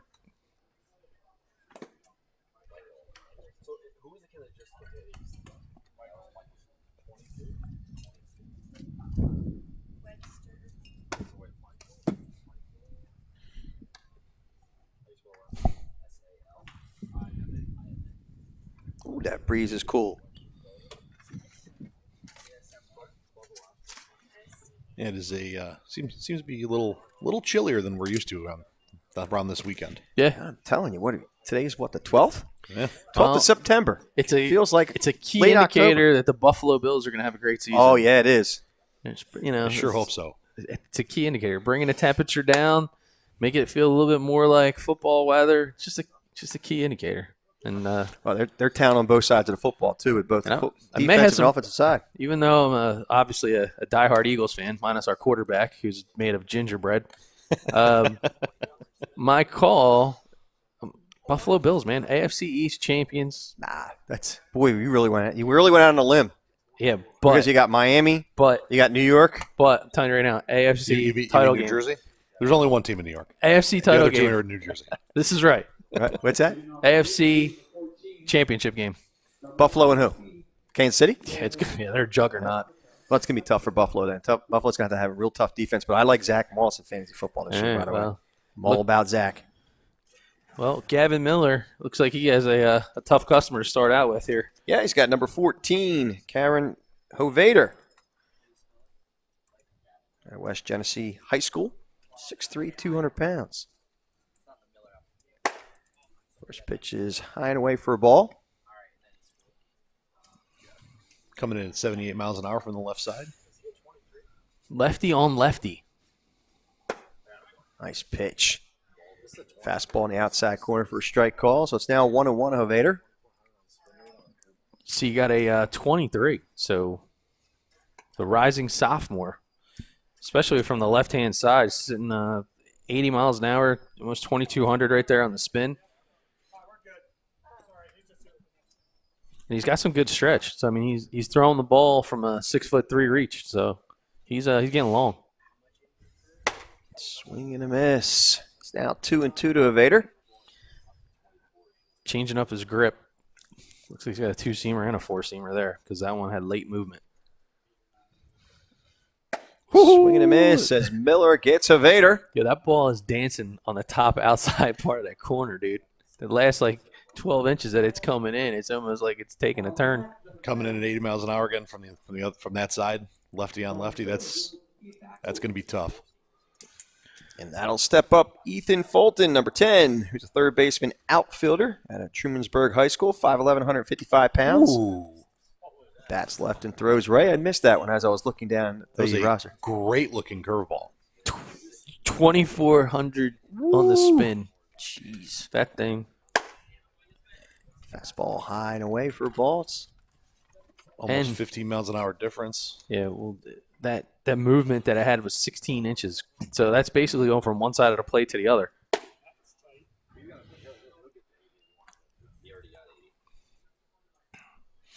Yeah, he's consistent arm slot, doing a nice job mixing up his grips. Oh, nice pitch. Dude, Strike call. it's It's just- now 2-2. yeah, and Greg Williams didn't make it easy on him either. Gave him all lefties to face off here in his first inning of work. Oh, nice. Nasty curveball. Just a little bit low and inside for a ball. It's now 3-2. 25-29 on the spin. Dude, Boy, does that thing move. get your tickets out, man. It's like yeah. So Swing. That was nasty. God. It's just 65 not fair. breaking ball. 24-74. Wow. He's spinning at 2,500. I just heard a comment from our guys at PBR. They're like, that's like Verlander spin. Yeah.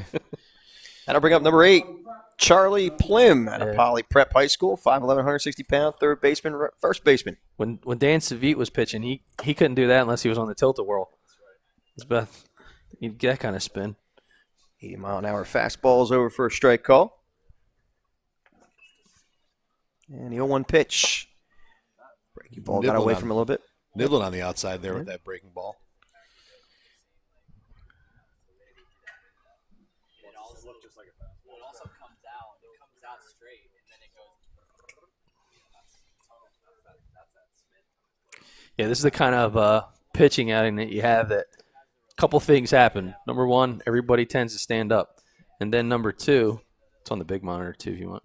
And then number two, everybody immediately goes to their phones to start jacking things up on social media. So that's kind of two key indicators, even for the casual fan, that you got something special that's brewing here on the mound. Did you get your 10,000 words in on that one? Well, usually you don't let me talk, so I got to take my places where I can. Straight back. Yes. Are you gonna have your practice SAT course like you normally do for most of the broadcast? You start using like 8-syllable words. Right. No one understands what you're saying. Exactly. All right. That's when my brain starts functioning. Well, good luck with that. All right. So Plim draws the walk. And here comes Big Country. Number 16, Carter Clark. 6'5", 245.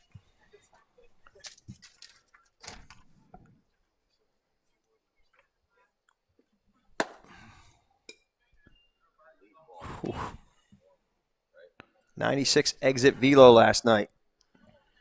Just continues to deal. 79-mile-an-hour fastball, high and inside. He's working quick too. Good tempo. Interesting to see his first runner he's had on base here. He's not repeating his movements over towards first base, which is another great sign. Pitch over for a strike call. Evens a count, I believe, at 2-2. 78 miles an hour. There goes the runner. Swing and a miss.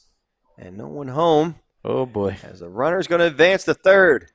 That's just one of those things, unfortunately, when you're not accustomed to always playing together. Yep. You know, trying to get on the same page like you would see at a lot of all-star type of events where you're like, who?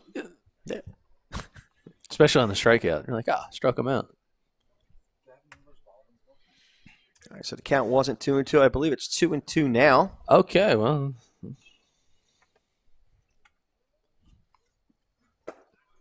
No, it was 3-2. 80 miles an hour. I'm On going that to cutter. I'm going to have to start keeping in his scorebook here. I think 81. Now stepping to the plate is number 13, Jacob Weiss.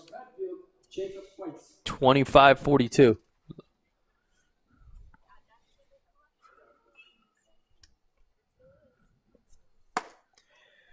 First pitch is high for a ball. As a 78-mile-an-hour fastball offering is out of the zone. Again, to Derek's point, a lot of times you're going to hear things in broadcast. So our proverbial booth is set right up next to our PBR crew. And so we try to share as much data information as we can, get it into the broadcast with everybody. So it's an open mic. Thankfully, no one's said anything that you wouldn't find in a dictionary. Ball flared to right field. Is going to fall for a base hit. And a run will score. And the likes of Charlie Plim.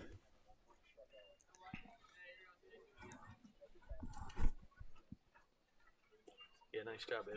Keep highlighting the guys when they get Scores now 12-8 with Team Orange leading.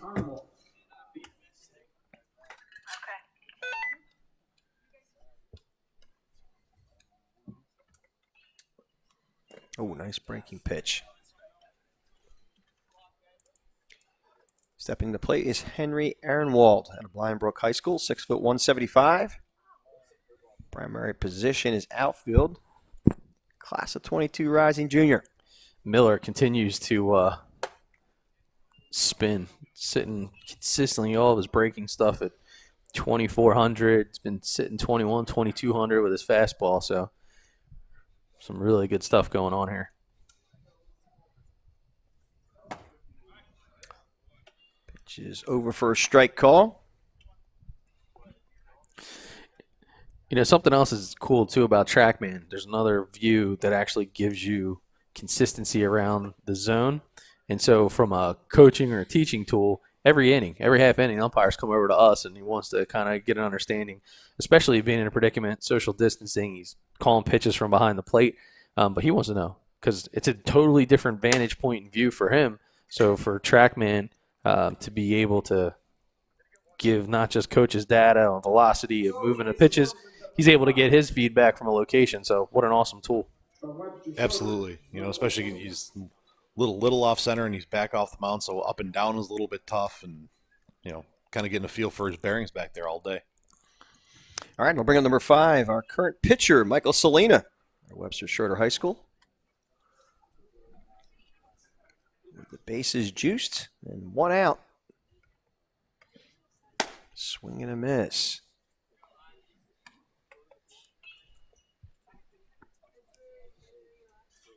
Great vantage point with the bases loaded.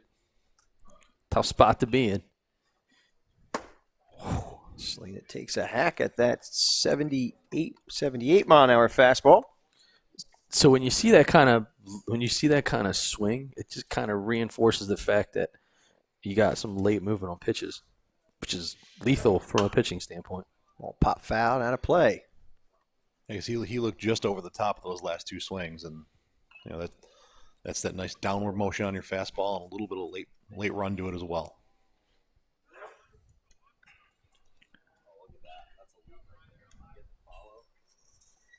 Here's the 0-2 pitch from Miller. Oh, nice pitch. breaking pitch. Where was that? Well, again, goes right back to it's tough from back Yeah. there. Especially with the ball that moves that much. Yeah. Woo-wee. And he does not have an easy job out there. I was going to say, I don't envy him at all. So would you guys think that that's a pitcher advantage or a hitter advantage, where the umpire has to call his pitches from?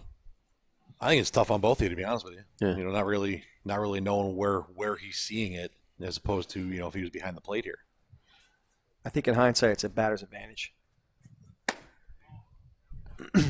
Pitches out of the zone, now 3-2 to Michael Salina. Well, it's just interesting because I feel like we've seen it both ways. Because we've asked ourselves, like, oh, where was that pitch? Even though, because we're standing right behind the plate. Ball flared to the right side and out of play. You know, so if I'm a hitter here and I'm seeing him off to the side that he's on, I'm thinking he's going to give a little bit more to the outside, maybe not so much inside. Yeah. Good point. You know, for a lefty that the ball's coming toward the right-handed batter, you might get away with leaving a breaking ball inside a little bit, but you might have to fight off that outside fastball. All right, here's the 3-2 pitch. Swing and a miss. He struck him out, and I guess there was two outs in this inning. That'll end the inning. We'll go to the top of the 6th right after this break.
And we're back here at McDonough Park.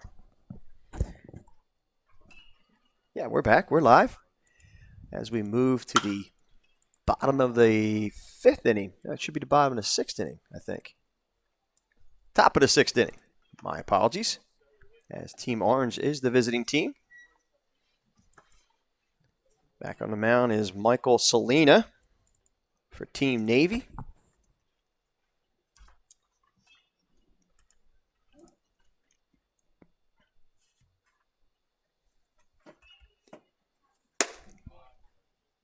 He's got some velo in that arm. 85-mile-an-hour fastball, 84-mile-an-hour fastball out of the zone. And he is facing, it looks like, number 12, Jack Zawacki out of Pittsford Sutherland High School.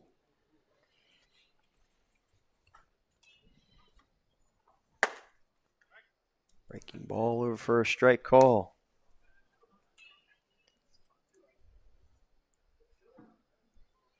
So during the break, we were having a little debate between the umpire who's a Miami Dolphins fan and I will debate anybody on the ability of the Bills to win football games. oh, I like the Bills a lot.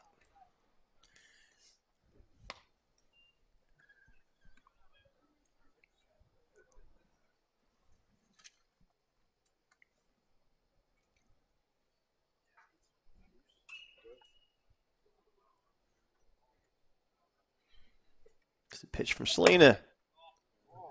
Low pitch. for a ball. Good spot.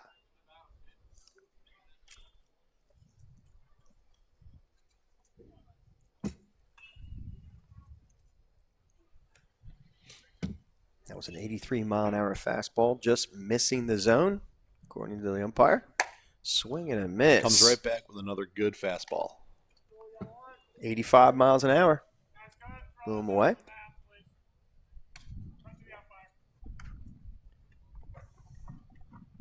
So that's the first out here in the top of the 6th inning here at McDonough Park.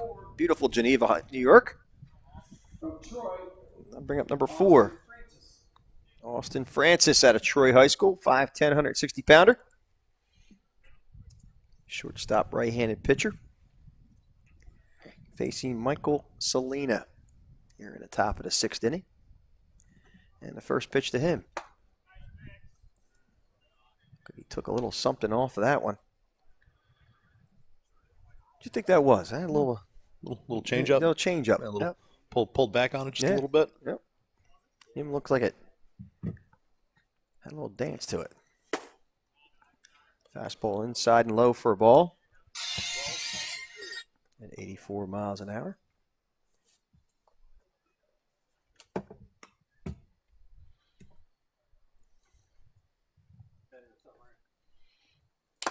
Foul tip. Nice hold by the catcher. Good healthy cut on that Yes, fastball. it was.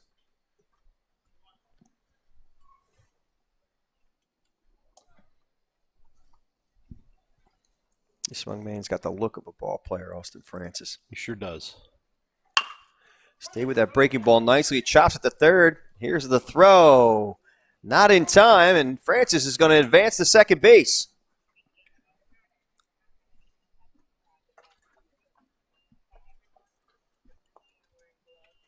So Francis, a one-out base runner at second base, and that'll bring up number 8.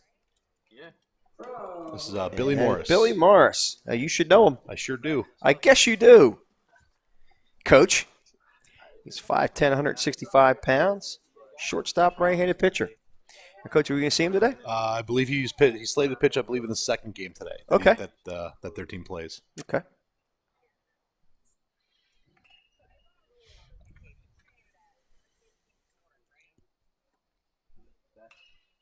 First pitch to Selena him is just outside and low for a ball.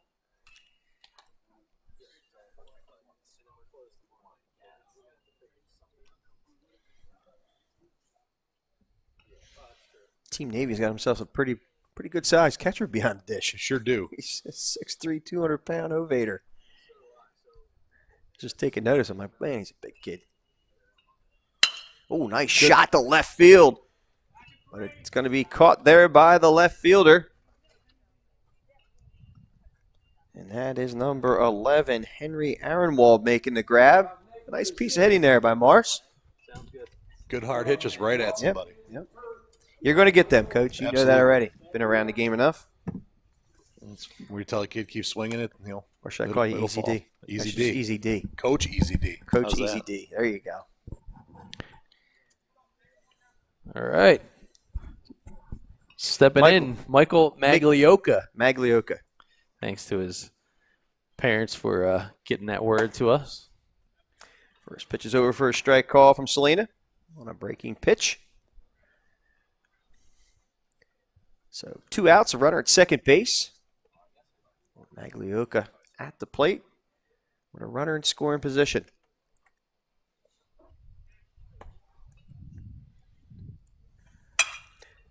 Popped him up. And no one, third baseman makes the call and makes the grab. Nice job there by number 8. And that is Charlie Plim. That'll end the inning. We'll go to a break. Be right back.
As we're back here to move to the bottom of the 6th inning here at McDonough Park. Back on the mound. I had his name. It's Miller. Gavin I know Miller. Gavin Miller. I knew it was Miller. It's Miller Gavin time. It's Miller time. Oh, It was Miller time last half inning. It's 11 o'clock, but it's still Miller time. 11 o'clock can be Miller time. It can be. Can be. It's close enough to lunch. Sounds like a Jimmy Buffett song. 11 o'clock is close enough for Miller time, you mean? Is that what? Something like that. All right. Cued and off the BFA sports sign. It's a quality item. It's a good thing it's durable. I heard you talk about it earlier. Yes, very durable. Yeah. We'll go with that.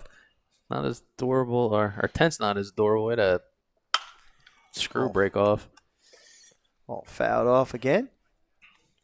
So it's now 0-2 to Michael Selena. He's done a nice job on the mound for Team Navy. It's Matt Selena.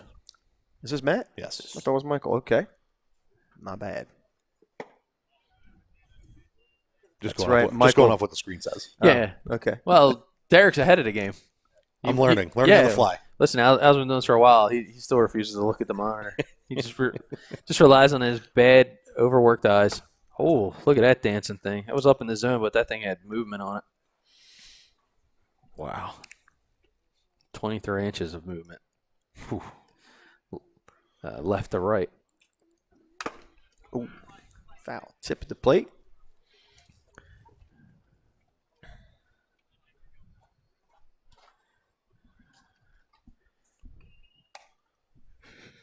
Another big guy behind the plate here for the Orange team.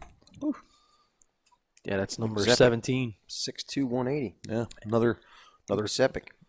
He's a lumberjack. I mean, look at the way he hit the baseball. Yeah, I mean, and he gets down there too. He's got a deep stance at a kind of hybrid one knee. Mm-hmm. Did a great job back there last inning on a couple breaking balls in the dirt. Ball flared to the first base side and off the roof of the pavilion.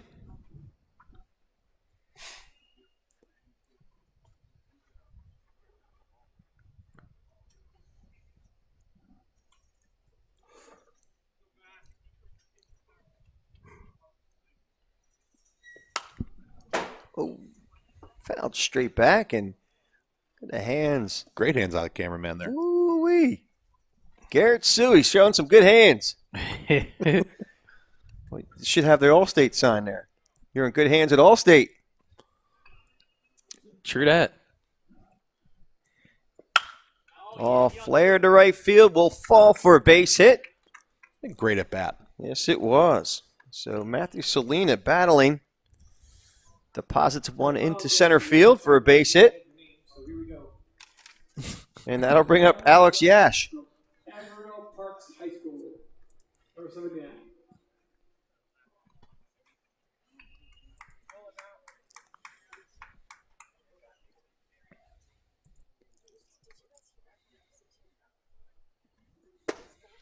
First pitch is a fastball over for a strike call.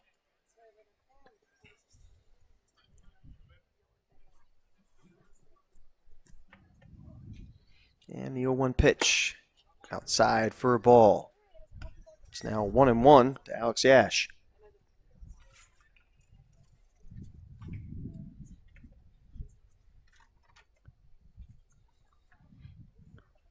And the 1-1 pitch is a fastball outside. It's now 2-1.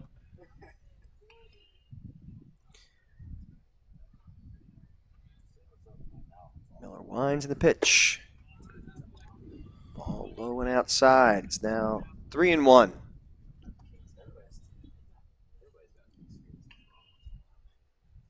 Miller checks his sign and checks the runner, and here's the pitch. Breaking ball foul to the third base side and out of play.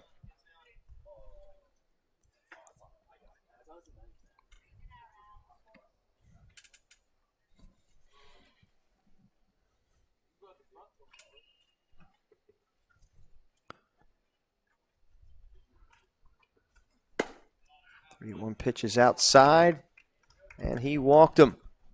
So with no one out and 2 men on So the first two batters are on base. from Shaker, Joseph Carpiers. Carpiez.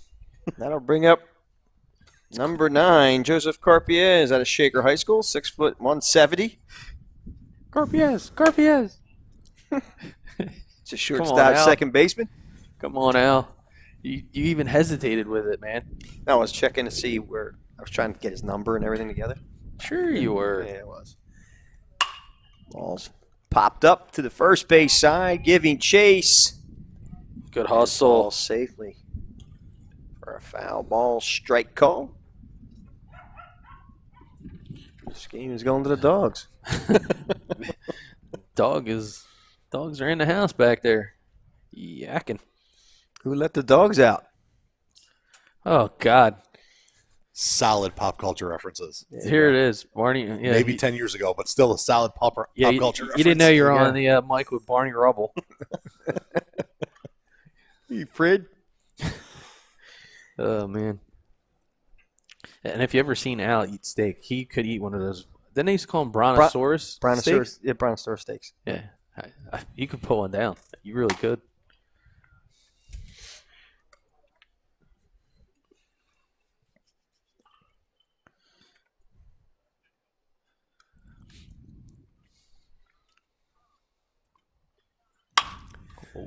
Cute off the edge of the bat. It's gonna Base hit had C&I single to right field, or actually center field. All the runners will advance. So the bases are now loaded with nobody out.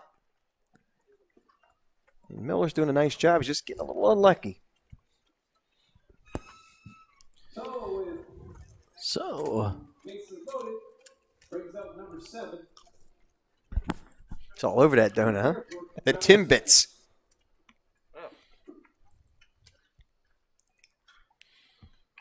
Ooh, nice pitch. breaking ball over for a strike call.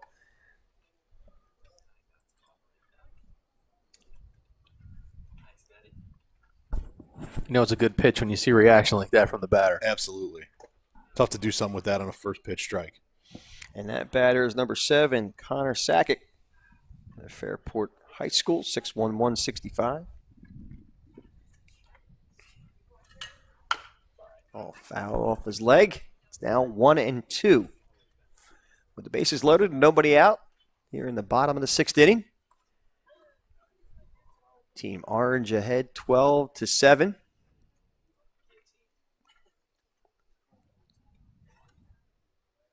But an opportunity to do some damage here in the bottom of the 6th. Breaking ball a little high. Count now even at 2-2.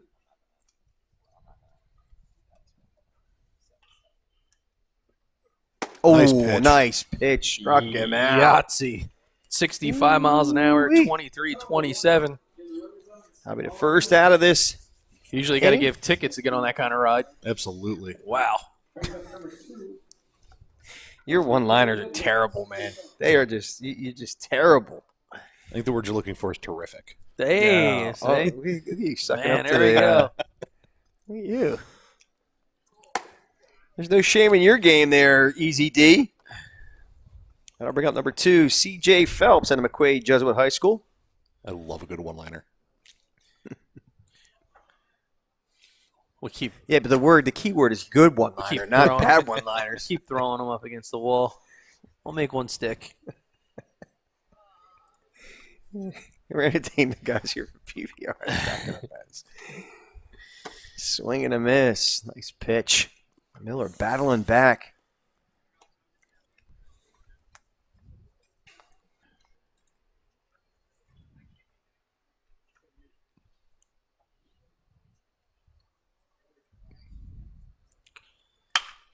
Off flown left field. Has a chance to fall, but does a nice job by the left fielder. As he gets the ball in quickly, number 9, Emil Sander making the grab. So, 2 outs, bases loaded, brings up number 14 for West Genesee. So Miller working his way out of this jam after loading the bases with nobody out. With 2 outs now, he's going to face number 14, Cameron Hovader out of West Genesee High School. Big 6'3", 200-pound catcher. First pitch is a curveball over for a strike call.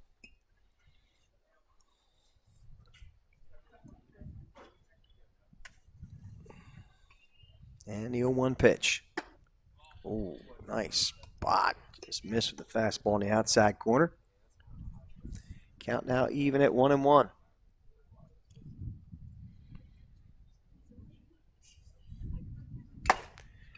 Swing and a miss. It's now 1-2 to Hovader with 2 out in the bottom of the 6th with the bases juiced.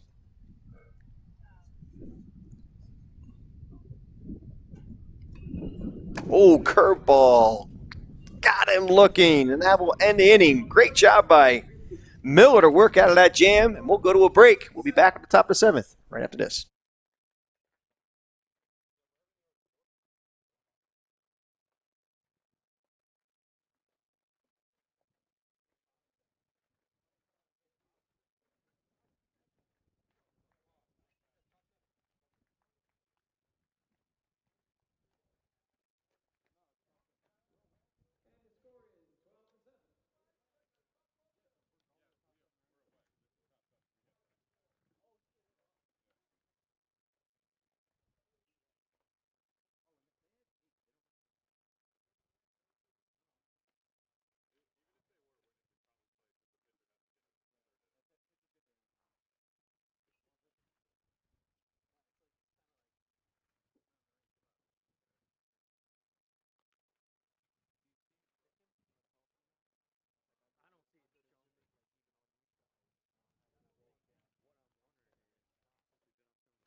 All right, we're back as we head to the top of the 7th inning here at McDonough Park in beautiful Geneva, New York.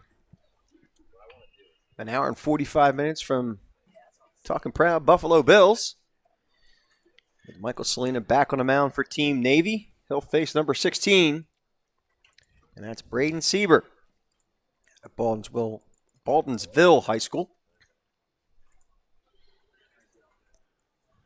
Got a little tech prod. Looks like we're recalibrating TrackMan again. Recalibrating the track, man. TrackMan. Did you get that reference? Jumpman? Yeah, that's all. Okay. Yeah. We got it. I shouldn't know that song at 55 years old. But I did have a teenage son. He's now 20, so.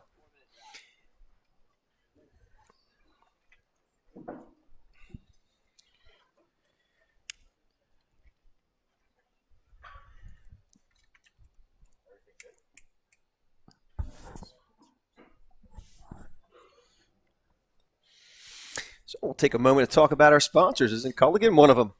Allstate? Oh, there it is. Culligan out of Rochester. CulliganRochester.com. Castle Pax Power. And Allstate. See John Cassetta. And RDG Partners. Accounting and CPA Services. And we're ready for baseball. As Michael Salina takes his sign. And the pitch. Low and away for a ball.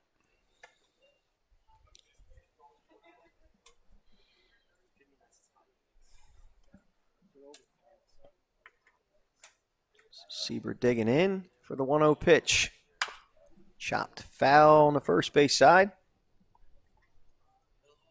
Count now even at 1-1.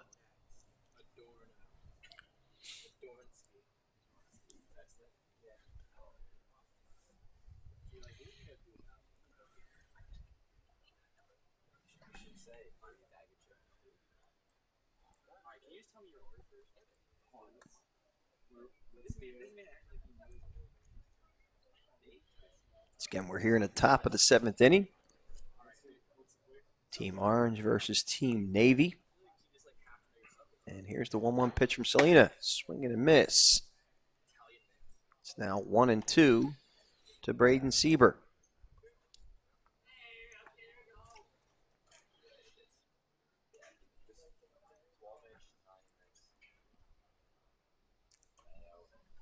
And the 1-2 pitch. Just missed. Just a hair up. Yeah, again, that's one of the ones you just chalk it up to. Maybe the angle's not ideal. And I know you know your angles because you just jumped right into that Tim Hortons box of Timbits. Would you like me to bring them over to you? Here. You talk No. about my eating. No, Here. I'm good. Here, just go ahead. I'm just happy that you still have all the digits on your hand. Usually, that's not always the case. But I'm eating. There's nowhere to I'm put 'em. eating Get all buffalo this wings. equipment over here. 2-2 pitch. Swing and a miss. He Ooh, struck good him foul out. tip squeeze there. Nice squeeze by Vader. All right, it's one down here in the top of the 7th. And up steps to the plate, number 17, Luke Zepic. CBA Albany owned 6'2", 180-pounder. Rising sophomore who catches and plays shortstop. And hit a rocket earlier. Oh, Yeah, did he? That one got out of here in a hurry.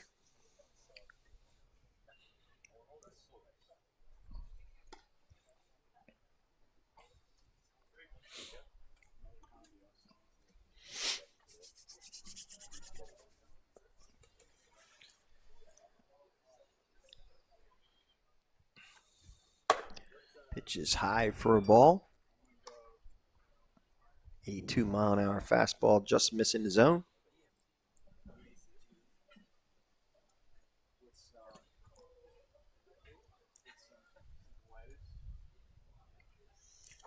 Salina shakes off a couple signs in the pitch. Chop to third.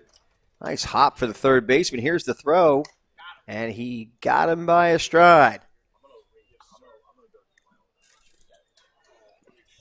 Again, nice work. I believe that's Plim over there at third base. And it is. Next, There. number I 3. think it is. That number 9 or number 8?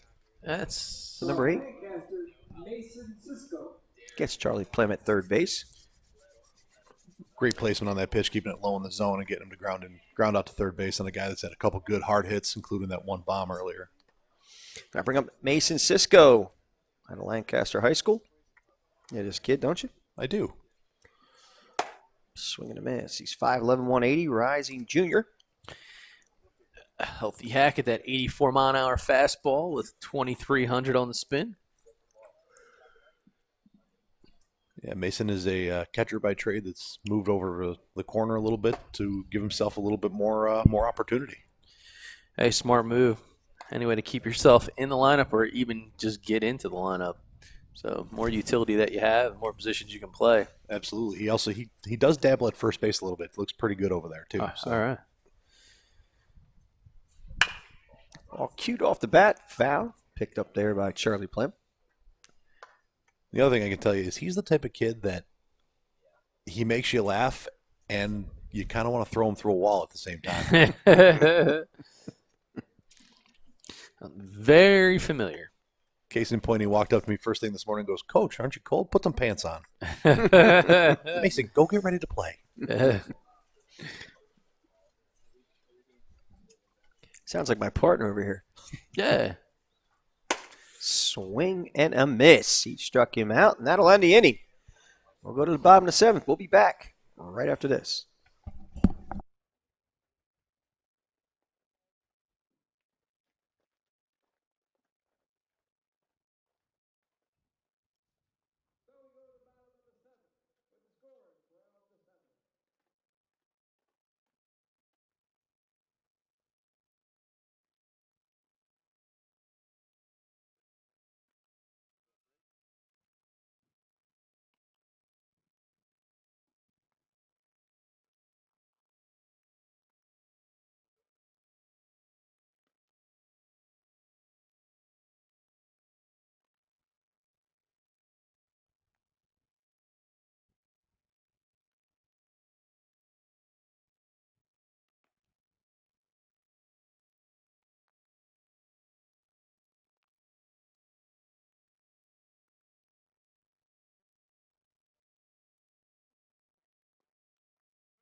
And we're back as we move to the bottom of the seventh inning for Team Navy. Back on the mound is Gavin Miller out of Baldwinville High School. The 5'11", 148-pound rising sophomore. Doing a very nice job so far in his third inning of worth of work. And he facing number 10, Ethan Fulton out of Trumansburg High School.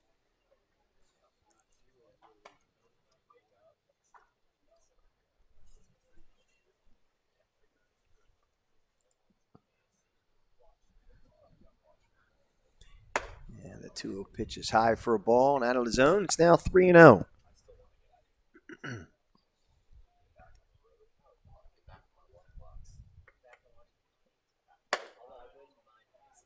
And he walked him on 4 pitches.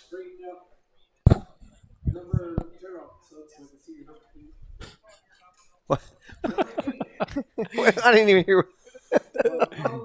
All right, step into plays number 8. Charlie Plim out of Poly Prep High School, the 5'11", 160-pound rising sophomore, is a third baseman, first baseman. So when the public address announcer gives directive over loudspeaker for the player to turn around so you can see his number, that helps. Oh, hello. Fumble! Man down.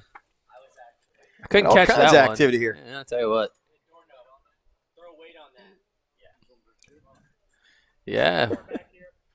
We got Yeah. some some technical, not technical, physical challenges. Kind of like, Al, here's another old reference for you. How about Double Dare? Physical challenge?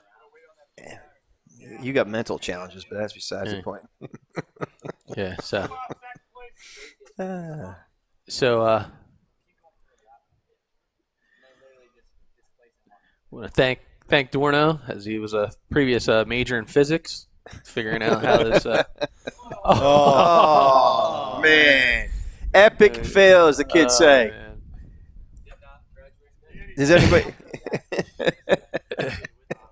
With honors. With honors. Yes. You were just honored to be there? Is that what you're saying? Okay, I got you.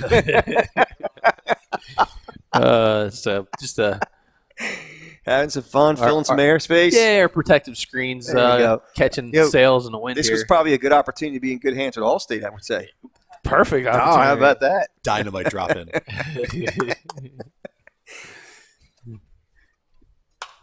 All fouled back and out of play. I want to give a big shout out to our camera crew today. Camera crew. I But didn't mouth's know who they were. not awake. I didn't even The know camera what crew. a coup was. Garrett Suey at first base side. The very excellent intern, Missy Stasic at third base. And Charles Hope in center field. She's a happy intern. She is. Look at her. My wife. She looks like she's probably thinking about wine country here and ready to have a couple bottles herself. Another good offer there. Yeah, Put out goes pitch. down looking. Gavin Miller. So with 1 out and 1 out, that brings up number Oh, Oh boy. here we go. As the About breeze to- picks up here in Geneva, New York. Number 16, Carter Clark, stepping to the plate at Hilton High School, 6'5", 245. Bit of a physical I think- specimen. I think Howie Roseman from the Eagles should be taking a look at him for Dude, offensive we're line. in New York. It's all right. In New York. Speaking- Not even all like right, I'm sorry. close to us. We're in upstate New York. Who's the GM in Buffalo? Brandon Bean. Brandon Bean. Is that Billy Bean's brother? Something like that. There goes the runner. Here comes the throw. Not in time. safe at second. It's a nice jump there by Aaron Wald. Swipe it back. That would be Ethan Fulton, but that's okay. If Okay. he wants to be Aaron Wall, that's okay. All right. Well, usually the Well, if you look at the play-by-play guy if you look at the is monitor, like, if you look at the monitor, you would have known. Yeah. Oh, I don't have a monitor. You guys have a monitor. Yeah, you need to monitor yourself.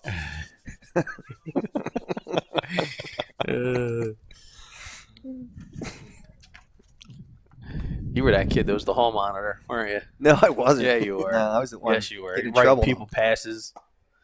Ooh, nice curveball. Handing Where to was the that? teacher. This Easy kid, D. this kid took too many chocolate milks. That was you.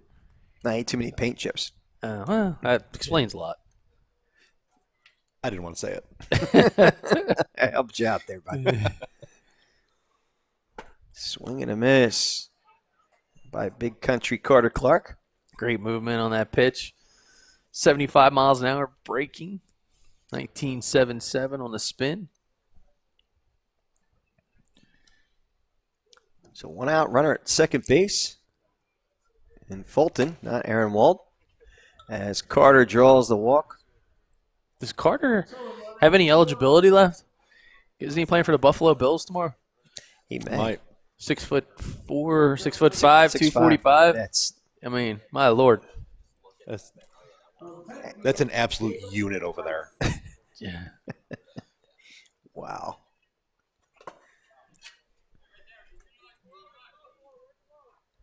At the plate, number 13. That would be Jacob Weiss out of Penfield High School. 5'10", 189. He's a left-handed pitcher, first baseman, rising junior.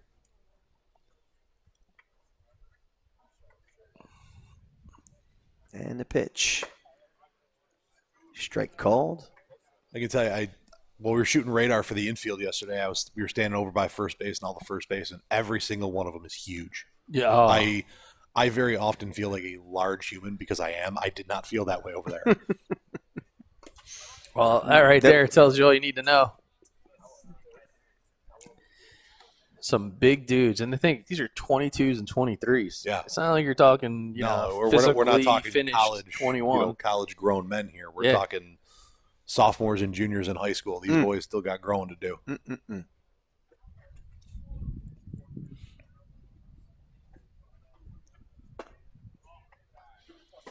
Ball's low and inside to Jacob Weiss. I think the count is 3-1. Trace and Uno. You didn't know, did you? That was bilingual. I didn't know why you were. Whoa! Oh, flying bats. All pop foul to the right side. Oh, good Wow. effort by number 13, and that is Ryan Bates at first base. All right, so you missed the flying bat, did you? I did miss man. it. I had no idea. Oh, okay. I'm watching the play, Wow. not bats. You might actually be the first play-by-play guy that suffers from narcolepsy. Oh, woke me up right there. That ball fouled straight back. It's like, no, because you actually see a flying bat. I mean, almost every other batter. We had a flying bat in the warehouse where I work one day. Yeah. Yeah. Yeah. I think that's a different kind of bat. Yeah. Oh, okay. I thought you talked. I'm just assuming. Actually, the bat was going. I'm Batman. Hey, Hal, did you see the flying bat? I did not. Where's the trigger? Where's the trigger? All right, who's the batter? How about that? All right. Who's this Batman? This is number 11. This is Henry Aaronwald. This is the Henry Aaronwald. Nice to see you, Henry. Okay. At a Blind Brook High School, like you are. 6 foot, 175 pounds. Blind, that is. Swing and a miss. Count is now 0-2 to Aaronwald.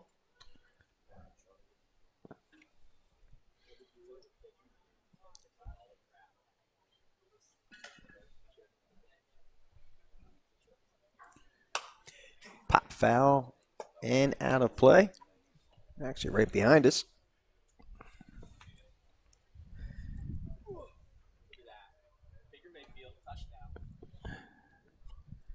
To the other Did team.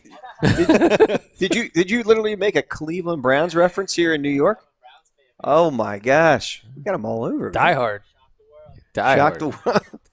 Swing and a miss on a nasty breaking ball. As Aaron Wall goes down swinging, that'll bring us to 2 outs here in the bottom of the 7th inning.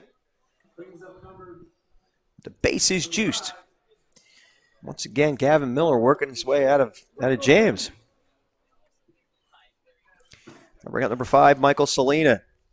That would be the pitcher, Michael Salina. Yes. And Webster Schroeder. You know what? That's funny. Webster and Schroeder. Remember his TV show, Webster Oh, and then Lord. Schroeder? No? Okay. I just made it. These things trigger me, man. I'm sorry. Webster Schroeder High School. He's 6 foot, 160 Oh, pounds. Lord. I had to take my headset off. I couldn't. I just had nothing. Must have taken you a while with that big head you have. Yeah. I'm realizing the bald life is going to be a bit challenging as the weather gets a little bit cooler. Going to invest in some beanies. Winter hats are the way to go. All right. Speaking from experience. All right. Appreciate the heads up. Yeah, you had to appreciate it. This guy was coloring his hair and worried about it thinning. And dude, I'm like, dude, shave your head. Shave it. Stop worrying about it. All right. And that's his barber calling right now. Saying it's time for your next shave. All right, here's the pitch. Outside corner for a strike call. I think that's where you're seeing that, where the umpire's standing, kind of getting that outside call, but not Yep. the inside call on a righty. Yep, I agree.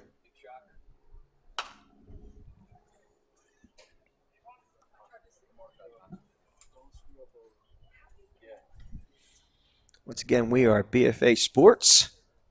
I'm Al Fisher, along with my brother from another, Doug Stasic, and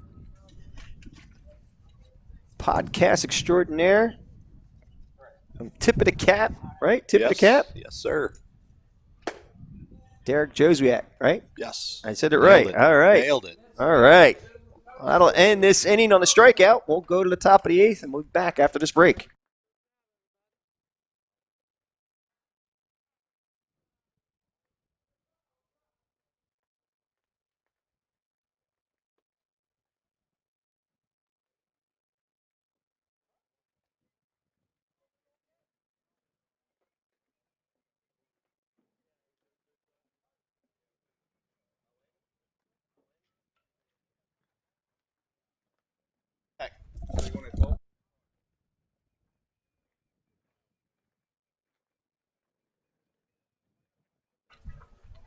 All right, we're back to let everybody know that that was the end of the game. So game 1 is in the books.